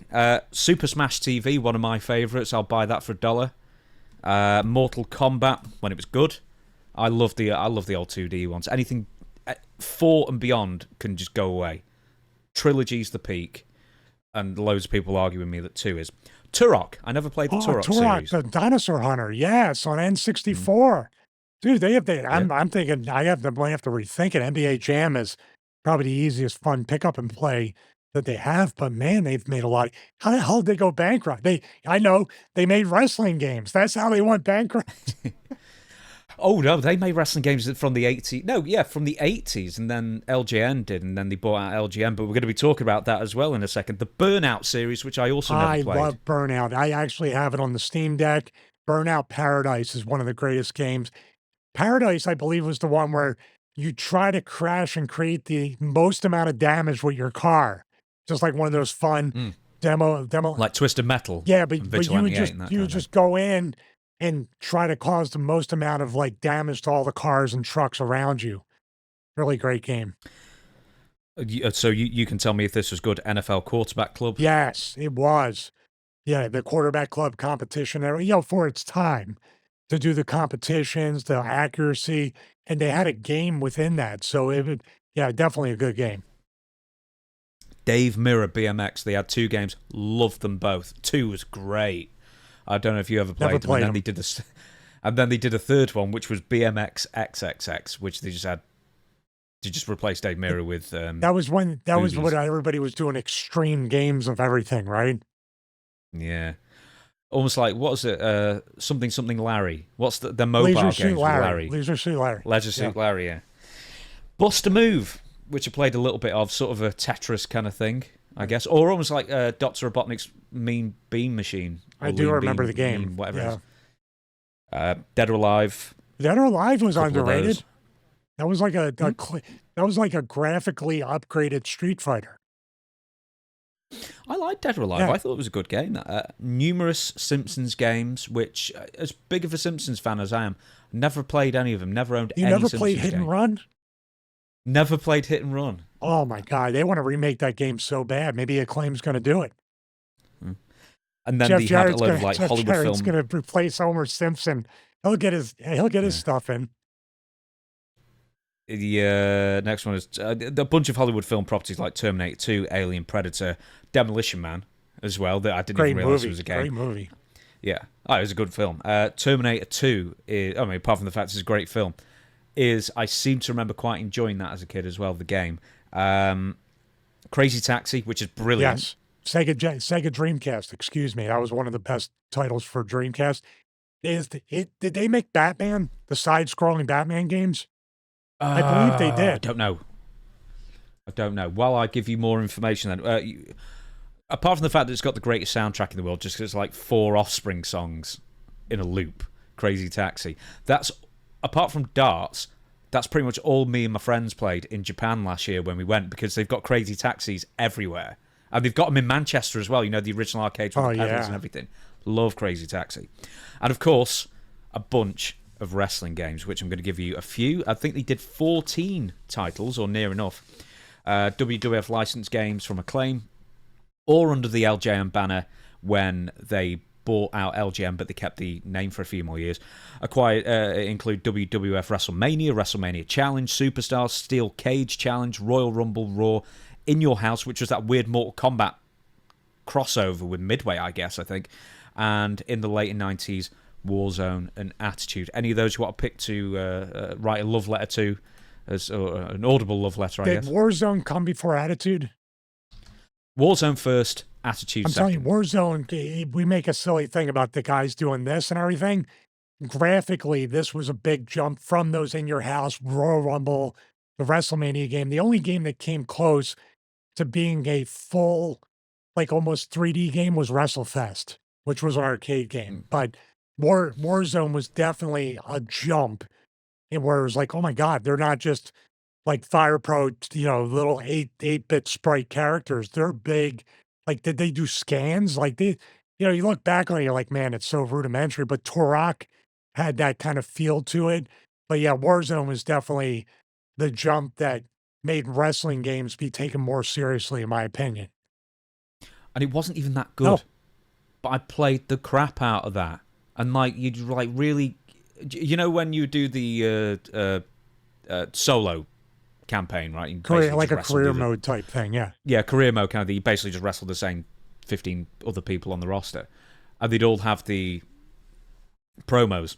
And Ahmed they'd have like Johnson, 2 or 3 you're each. going to mention Ahmed? It's not even that, right? It's because someone recorded it without a microphone, basically. So they're in like a echoey room with a green screen, and you can't understand what any of them say, but especially Per Whipple Powerhouse Ahmed Johnson, whatever he's saying. They left that in there brilliant. as a rib. I'm convinced. We have to ask Jeff about that.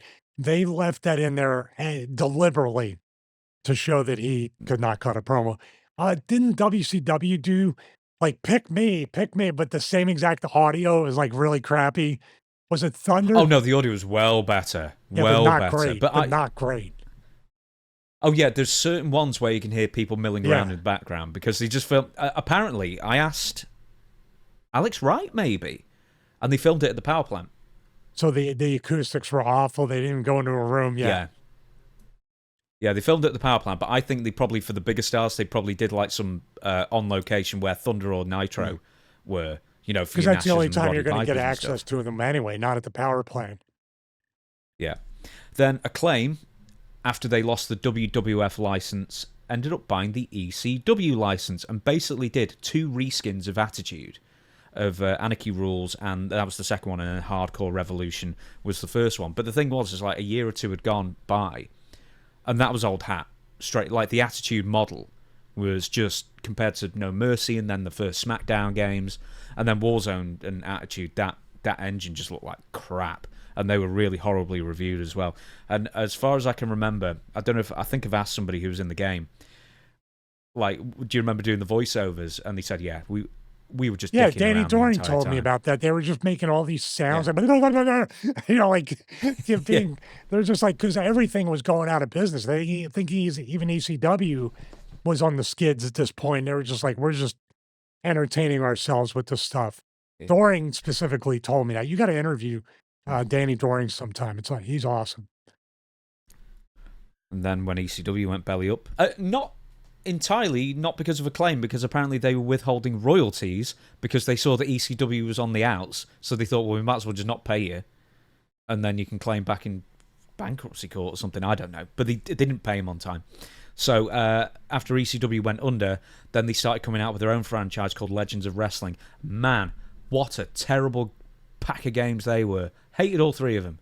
And they had some great rosters. The first one, not so much. I think the third one had an unbelievable roster. Your Hogans, Ultimate Warriors, your Jake the Snakes, Randy Savage. You had all the classics on that crappy engine. How could they be pretty much the cat's meow when it comes to video games, and then they become this? Like the downward trend was going on for years with Acclaim. How could you how could you lose that when you had so much of a resume where when maybe they were just getting lazy or they didn't have the money to get a brand new engine or create a new engine because WWE want the ukes because they were using a New Japan engine from those games. And it was just weird how Acclaim just, do you think they just got lazy or they were just resting on their laurels a little bit too much? Who knows? I don't know. It'd be great to talk to someone from Acclaim and get their perspective on it. So, if anyone knows anyone from Acclaim, write in, I guess. Let me just give you some of these. In fact, I never do this. I'm going to switch my scene. Right, you can't see this. Can I bring one Stevie, thing up? I'm going to Yeah. message to Jeff Jarrett. Please, just as a rib to Triple H, put out a memo that Jeff Jarrett cannot ever be shown in a vulnerable position in any of the Acclaim games. Yes. Yes. Aha. In Turok, it's Jeff Jarrett in Turok. He cannot look. He cannot look vulnerable to any dinosaur. Mm-hmm. Yeah, he hits the dinosaur with the guitar shot. That's what you should slap do. Nuts, Next one. Slap Nutsasaurus. A wild Slapnuts appeared. Why is that got such a meme? Just because someone was a Pokemon fan and just said a wild Slapnuts appeared, and now that's just a thing for decades now, which I'm fully involved with. Right, let me show you this. You'll just have to take my word, but everyone else can see.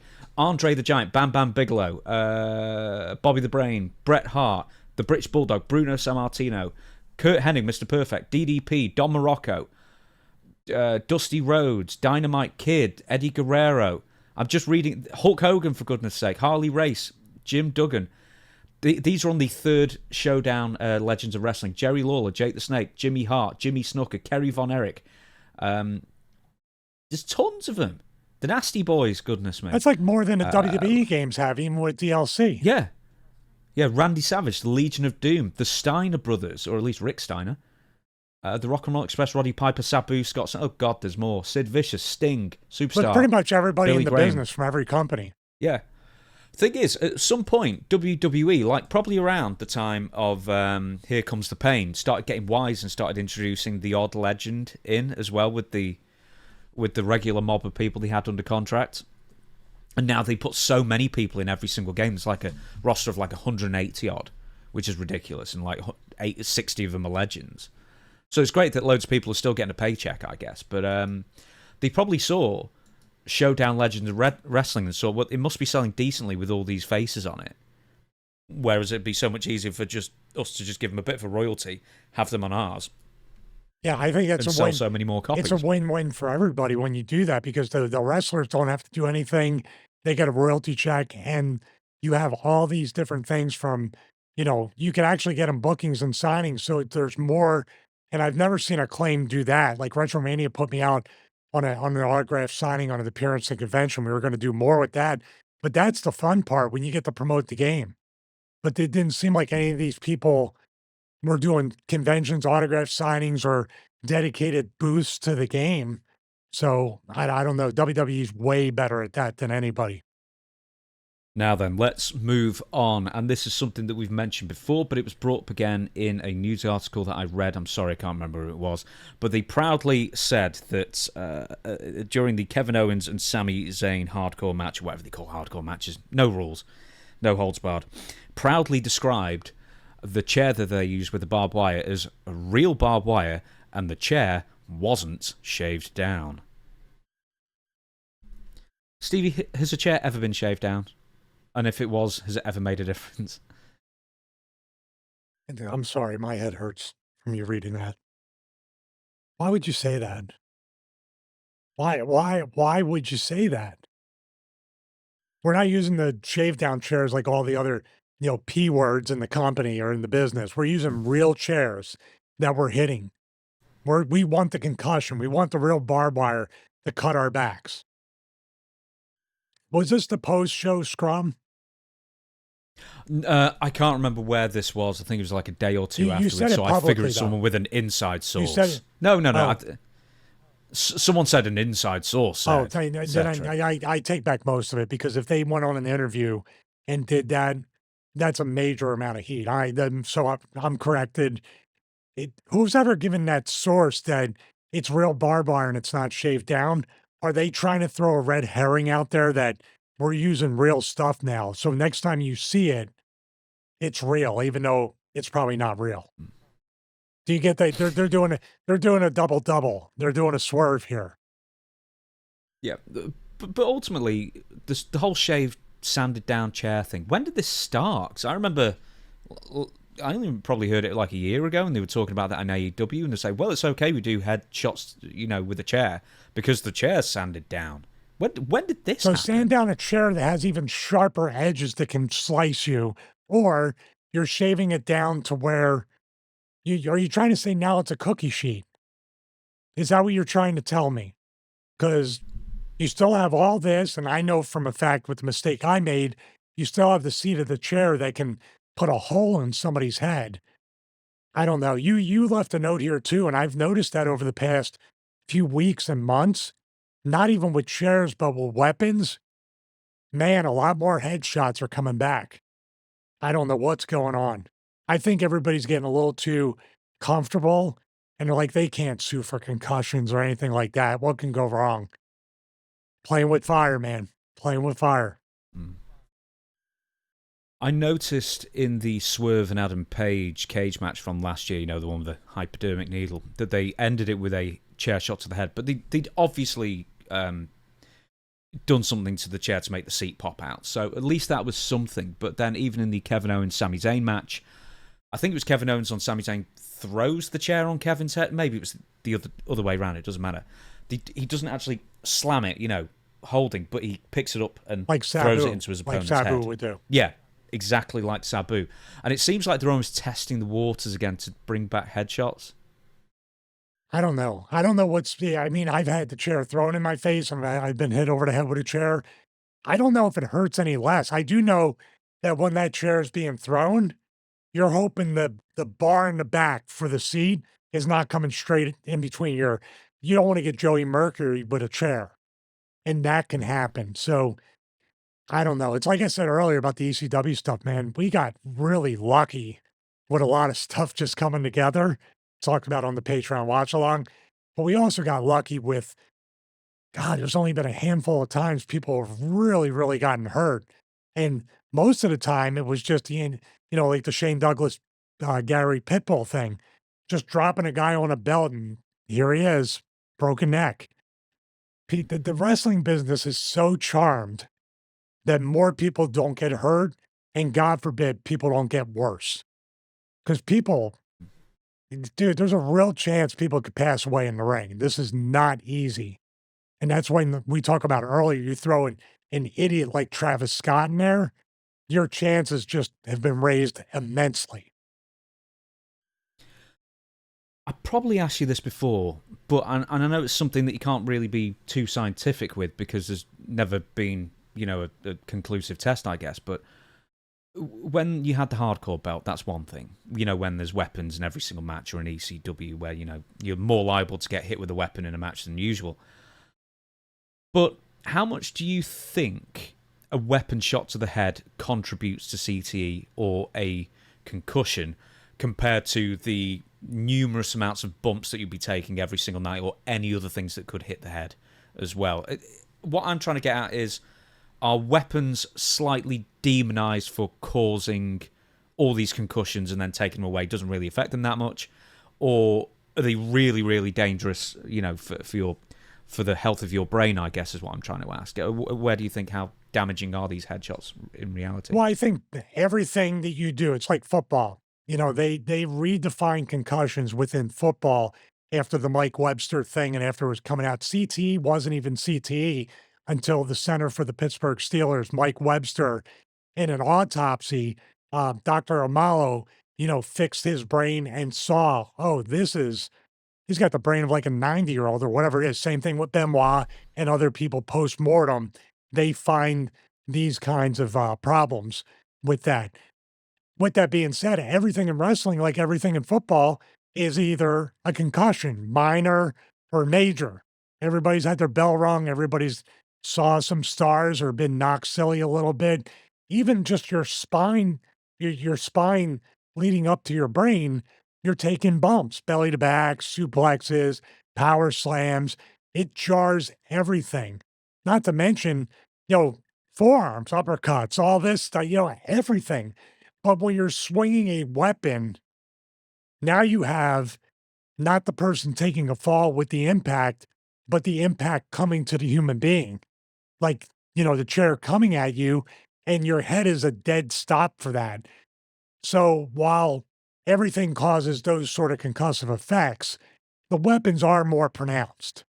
I can feel the difference between taking a bad bump, a high bump on my neck, and getting laced with a chair over the head. Definitely a difference, because you don't know.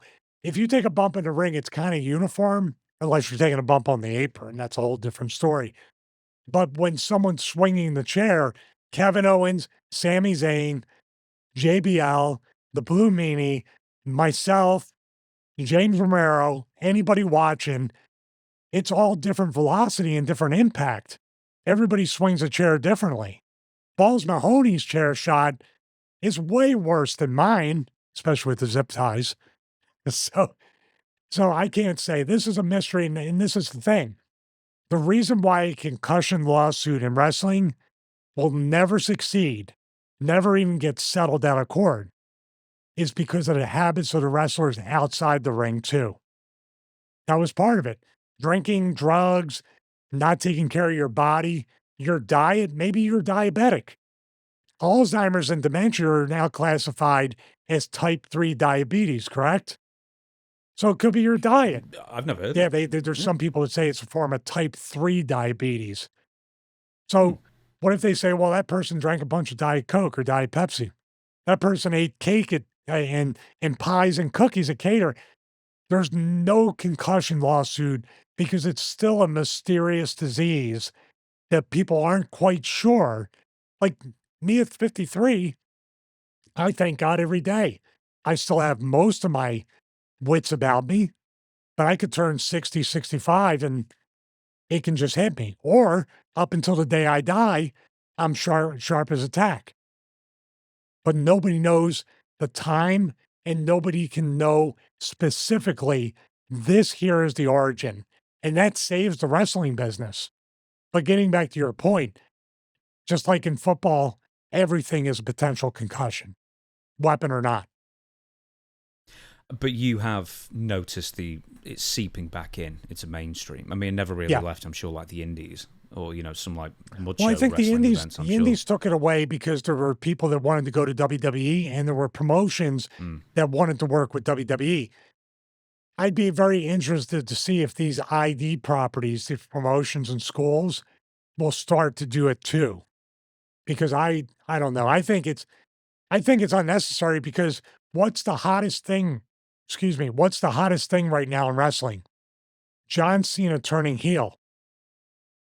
He didn't hit him with a chair. He kicked him in the nuts. No, he had Travis Scott bust his eardrum. You don't give that. Don't give that douchebag a chair. And I avoid that at all costs. I still can't believe that. I still can't believe that happened. We've got one more news story, and this is from Chris Van Vliet, friend of, should we say friend of the show? Friend inside and outside the show, to me at least. Good stuff. So this is AJ Styles. He did an interview with Chris Van Vliet recently. They hired Hulk Hogan, Eric Bischoff, and I believe Eric was trying to do the right thing to see where we're at, as far as getting people more eyes on us, that we're growing. And unfortunately, it didn't work out the way it was supposed to. We lost a lot of money. I think I was kind of pissed at Hogan at the time because I was like, why does he talk about TNA? Why does he not helping us? Why he's not advertising at all? His book or whatever it is he was writing at the time in the shows that he never talked about TNA. I was pissed, but I now realize I think he was embarrassed. It was embarrassing to him to talk about that, so he did it. And I think Dixie was trying to do some things, and it was just they keep butting heads. So it just kind of fell apart. And when it fell apart, they lost a lot of money. When they lost a lot of money, they expected me to take a pay cut. My contract was up. So in a different clip, Stevie as well, they asked AJ Styles to take a 60% pay cut. And for them, and for him, that was the last straw. But we're going to talk about this in a future episode. Take a drink. About the Eric Bischoff and Hulk Hogan era of TNA. Did you feel that Hulk Hogan was embarrassed by TNA? I felt very much like Hulk Hogan looked at TNA like an indie with TV. And I've described that very thing way, way back. Got a lot of heat for it, but it's always been an indie with television and a money mark. Dixie Carter was a money mark. She brought in Hogan and Bischoff. AJ, at least he was making a living. I got my bookings cut, everything cut. I had asked for a full-time contract on the day they came in. That's when Dixie had famously said that I was old and broken down. So we'll get to that in a future episode. So I don't blame him. You know, this thing, AJ, this proves that what you think is the worst thing that could ever happen, cutting your pay by 60%, if he didn't say, no, I refuse to take that pay cut and I'm going to Japan, I'm going to Ring of Honor, I'm reinventing myself, AJ became a bigger star after he left, a bigger property. So it was the best thing that ever happened to him. And TNA has to be kicking themselves. They brought him back eventually with the new gimmick and the new music and everything, kind of as that Sting type character. But man, they screwed him over so bad with that. And I do believe, going back to Hogan, he can say all day long, I'm in this, my TNA is my home. Whatever Hulk Hogan will say to get the Hulk Hogan money, his actions, he never promoted it. He never acts outside of that one announcement of them moving the Monday nights. He did New York City that night, didn't he? With Dixie? I seem to remember him doing like a few, I don't want to call them red carpet events, but you know, public outings where there were photographers where he did have Impact t-shirts. Yeah. He did like two or three things, but I think he had a lot more appearances and a lot more things that he could have done to be the face of TNA. And AJ's right. You know, he can assume he was embarrassed about it, but I think it was just a stop for him. Like a lot of people that were just wanted to make some really good money, stay in Florida before they went back to WWE. It was literally just an indie that paid really well to some talent, and then they could go back to WWE. So what should he have done then? More specifically, what should Hogan have done to promote TNA more? Well, you know what? That's an excellent point. Maybe you should put it on Dixie for not requiring or asking Hogan, whether verbally or especially in writing, that if you're going to get, what, $25,000 per appearance, we're going to need you to do this. Now, maybe Hogan didn't promote the product and didn't advertise the product because he also had a price tag for each appearance, and Dixie didn't want to pay him for that. Let's think about it both ways. You know he needs $2 million a year to live, and that was back in 2010. Yeah, some handsome genius had told us that. So you just said before as well, Hogan and Dixie butted heads. Is that something you heard or something you saw? No, you told me that. That was AJ's quote. Oh, I'm sorry. No, I didn't. No, I didn't see anything but Dixie constantly marking out for Hogan. And Hogan, like, I could have swore. You ever see that meme with the guy doing this? That meme of the dude, like, saying, yeah, that was Hogan. Every time Dixie marked out, the price kept going up. Ah, dearie me, Hogan. Right, okay. One of our favourite topics. Friend of the show. Friend of the show. You should text him. Just a picture of Jeff Jarrett as the Acclaim board member or something. Okay, then. So to end it, it's the regular segment. It's a shame we don't do this anymore. But what went wrong? And this is a bit of an interesting one. It's Tiffany Stratton, and it's a series of what went wrong. So it seems to sort of just tragedy keeps befalling her, but she keeps getting away with it, actually. And these are dives from the post all the way to the floor. So, Stevie, let us know what happened and what went wrong.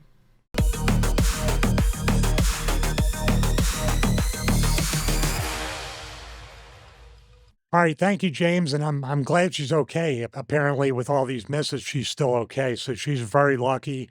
Let's play this straight through. Oh, man. Not only missed, oh my goodness. That's crazy. Right on her feet. They're nowhere close to her. Now, this is where I would say is we'll play it in slow motion right here. Just gave it a Judas effect elbow. That was about the most you could hope for with that. What I want to say about this, the positioning right here, it's better to be too close to the person, these two people, too close to her moonsault than far away. Because you can always back up the catch. Coming up and trying to catch from there is very rushed, and you're never going to get underneath her. In other words, you need to be right out there underneath. So if they were there and just started backing up into this position to catch her, they can gauge it a lot better. So this is not Tiffany Stratton's fault, nor Charlotte or anybody else that does this moonsault. This is strictly Nia and Candice that are at fault for not catching her and not being in position and not being all the way closer to where they should be right there. She's so okay, lucky. I've got a question right away here. If you're doing a moonsault, is it not better to aim to land on your belly instead of on your feet? Because she's sticking the landing like a gymnast there. But you sort of lose the impact, and also you can really hurt your knees doing that, sure. No, on the outside, you need to land on your feet and basically overshoot, and they usually catch you over the shoulder or in between on the shoulders, and you land on your feet, and then sometimes if you can fire up right from there, you do it, but if not, you land back and you do a roll or land on your ass with that. No, it's the opposite. You land on your knees and everything in the ring.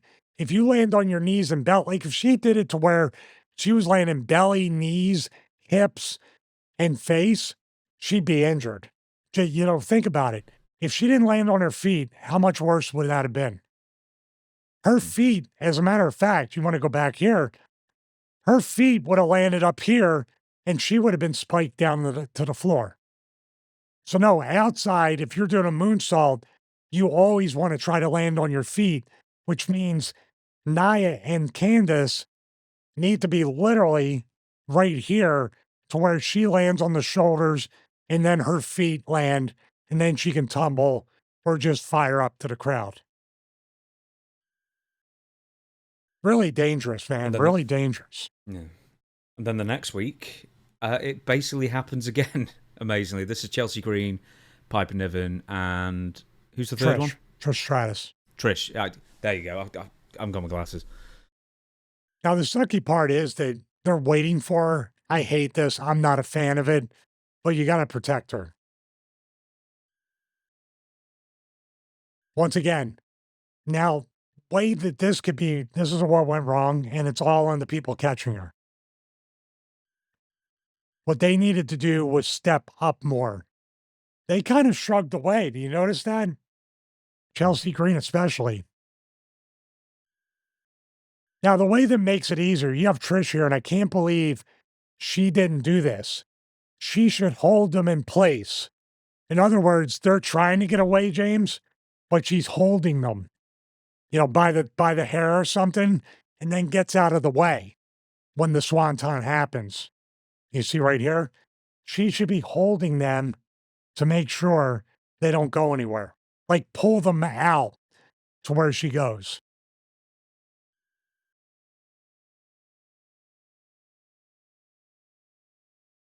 She's really lucky, man. It seems like nobody wants to catch this girl. Now let's go to NXT because this is where it starts.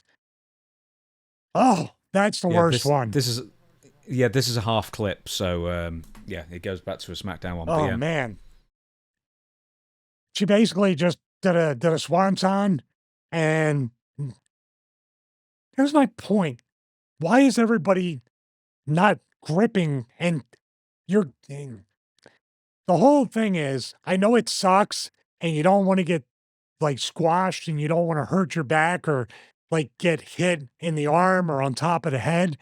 But it's your job to sacrifice your body to catch this person. Look at this. Who's there in the back? Not like, who's the one in the white that's not even catching her at all? That's doing a Disco Inferno. Was he known for this? Disco? No, Disco, if they had a bunch of people, he would smartly just walk away. There was people there to catch, but he wouldn't be one of the people. I don't know who that person is. Is that the Roxy Perez girl? Or the Roxanne Perez? I don't have my glasses. I've lost them. I know that's somewhere. can't remember her name, Zoe Stark. Is this the live Valkyrie girl? And then the other ones. Tiffany Stratton. Do not ever do this again unless someone's going to catch you. Here, come back to me. Why would you do it? Why? You got to trust somebody. She can't trust anybody to catch her. Even Nia. Nia could catch her and just kind of put her down. She's strong enough. I don't know, dude. You've been a base, I'm sure, many, many times for dives and that kind of thing. I mean, how hard is it to train yourself to not flinch or back away from someone, a full-grown person hurtling themselves towards you? I mean, you've really got to not flinch for that, and I'm sure it's a talent in itself. There's two different things that you try to avoid at all costs, and it never seems to avoid it. Looking like you're waiting to catch them and not shrugging away because, dude, you see Sabu coming. Sabu's like a muscle missile, I call it. Like, he's every bit as heavy as he looks, and you just have to catch him, and it's not easy. That's why, like, if it was me alone, it's just difficult. I'd always have Meanie or somebody with more body weight to offset me, because even as skinny as I am, I can't stop the momentum. You need a big dude. So I was always in the multi-person ones that would catch somebody, but it's not easy. And it is terrifying. You're looking up there and you're like, oh my God, is the knee going to hit me in the face or on top of the head? That's why you always are further or closer, I should say, so you can be further underneath and then back up into it, not try to rush forward into it. And this might be a weird question to ask, but what kind of dive is easiest to catch? Because you'll have like a crossbody, a moonsault, a flip forward over, and you sort of you're landing in like a powerbomb position on the person. What's the easiest of the dives to catch, I guess, or the one with the least risk, I suppose? Probably the crossbody, because even if you got to lay out, you get to hook the person, and if it's multiple people, then here's the trick: if it's multiple people, stay in the middle. No knees, no elbows, and no headbutts. Right there, sternum to sternum. That's what I would do. Or like Disco, just walk away. or Samoa Joe. Yeah, no, he created a meme out of the fact that I don't have to catch this person. Okay, so that is episode 36 of the Stevie Richards Show. A very rare news episode for us. I know we do a bit of news every episode, then we get into the meat of it, but I thought there was so much going on, we just had to address a lot of it, including John Cena and that Travis Scott, of course. So, Patreon, of course, is the biggest thing that we have to plug at the end of every single show. So, you do it. You're the man for the outros and the Patreon and what we're going to do for it. And I'll tell you what also, before you do, more suggestions, especially from the Patreon people, the subscribers. Let us know what you want us to watch from beginning to end, whether it involves Stevie, whether it's another match that you just love to see us just watch for the first time. Who knows? Anything. We'll take all suggestions. The best ones will be considered for upcoming episodes. They're not even episodes, I guess, but clips or segments, whatever you want to call them, for the Patreon subscribers. And before I blather on anymore, how do the viewers become a Patreon of the Stevie Richards Show? Well, before we get into that, I definitely want to promote, we didn't do it earlier in the episode, James has 2 books, one on Own Heart, one on the final boss, The Rock. There might be another one coming out, updated. We'll see. Yeah, updated chapter. We'll see what happens there. James Romero YouTube channel, growing by the day. I have a fitness channel, I have Cameo, and now Patreon. Patreon.com/Stevie Richards. Thank you so much to everybody out there, and thank you to James for joining me. You've made it a lot more fun and given it a lot more premium content with the watch-alongs. People look forward to that each and every week. The Cedric Alexander versus Kota Ibushi one, people really like that. People like the 3-way dance from Barely Legal, Terry Funk, Sandman, and myself. I share stories about the behind-the-scenes stuff, much like upcoming this week will be the Double Dog Collar ECW World Tag Team title match, the Pitbulls versus Raven myself, but a lot more people are involved in that match. Very fun match to watch along.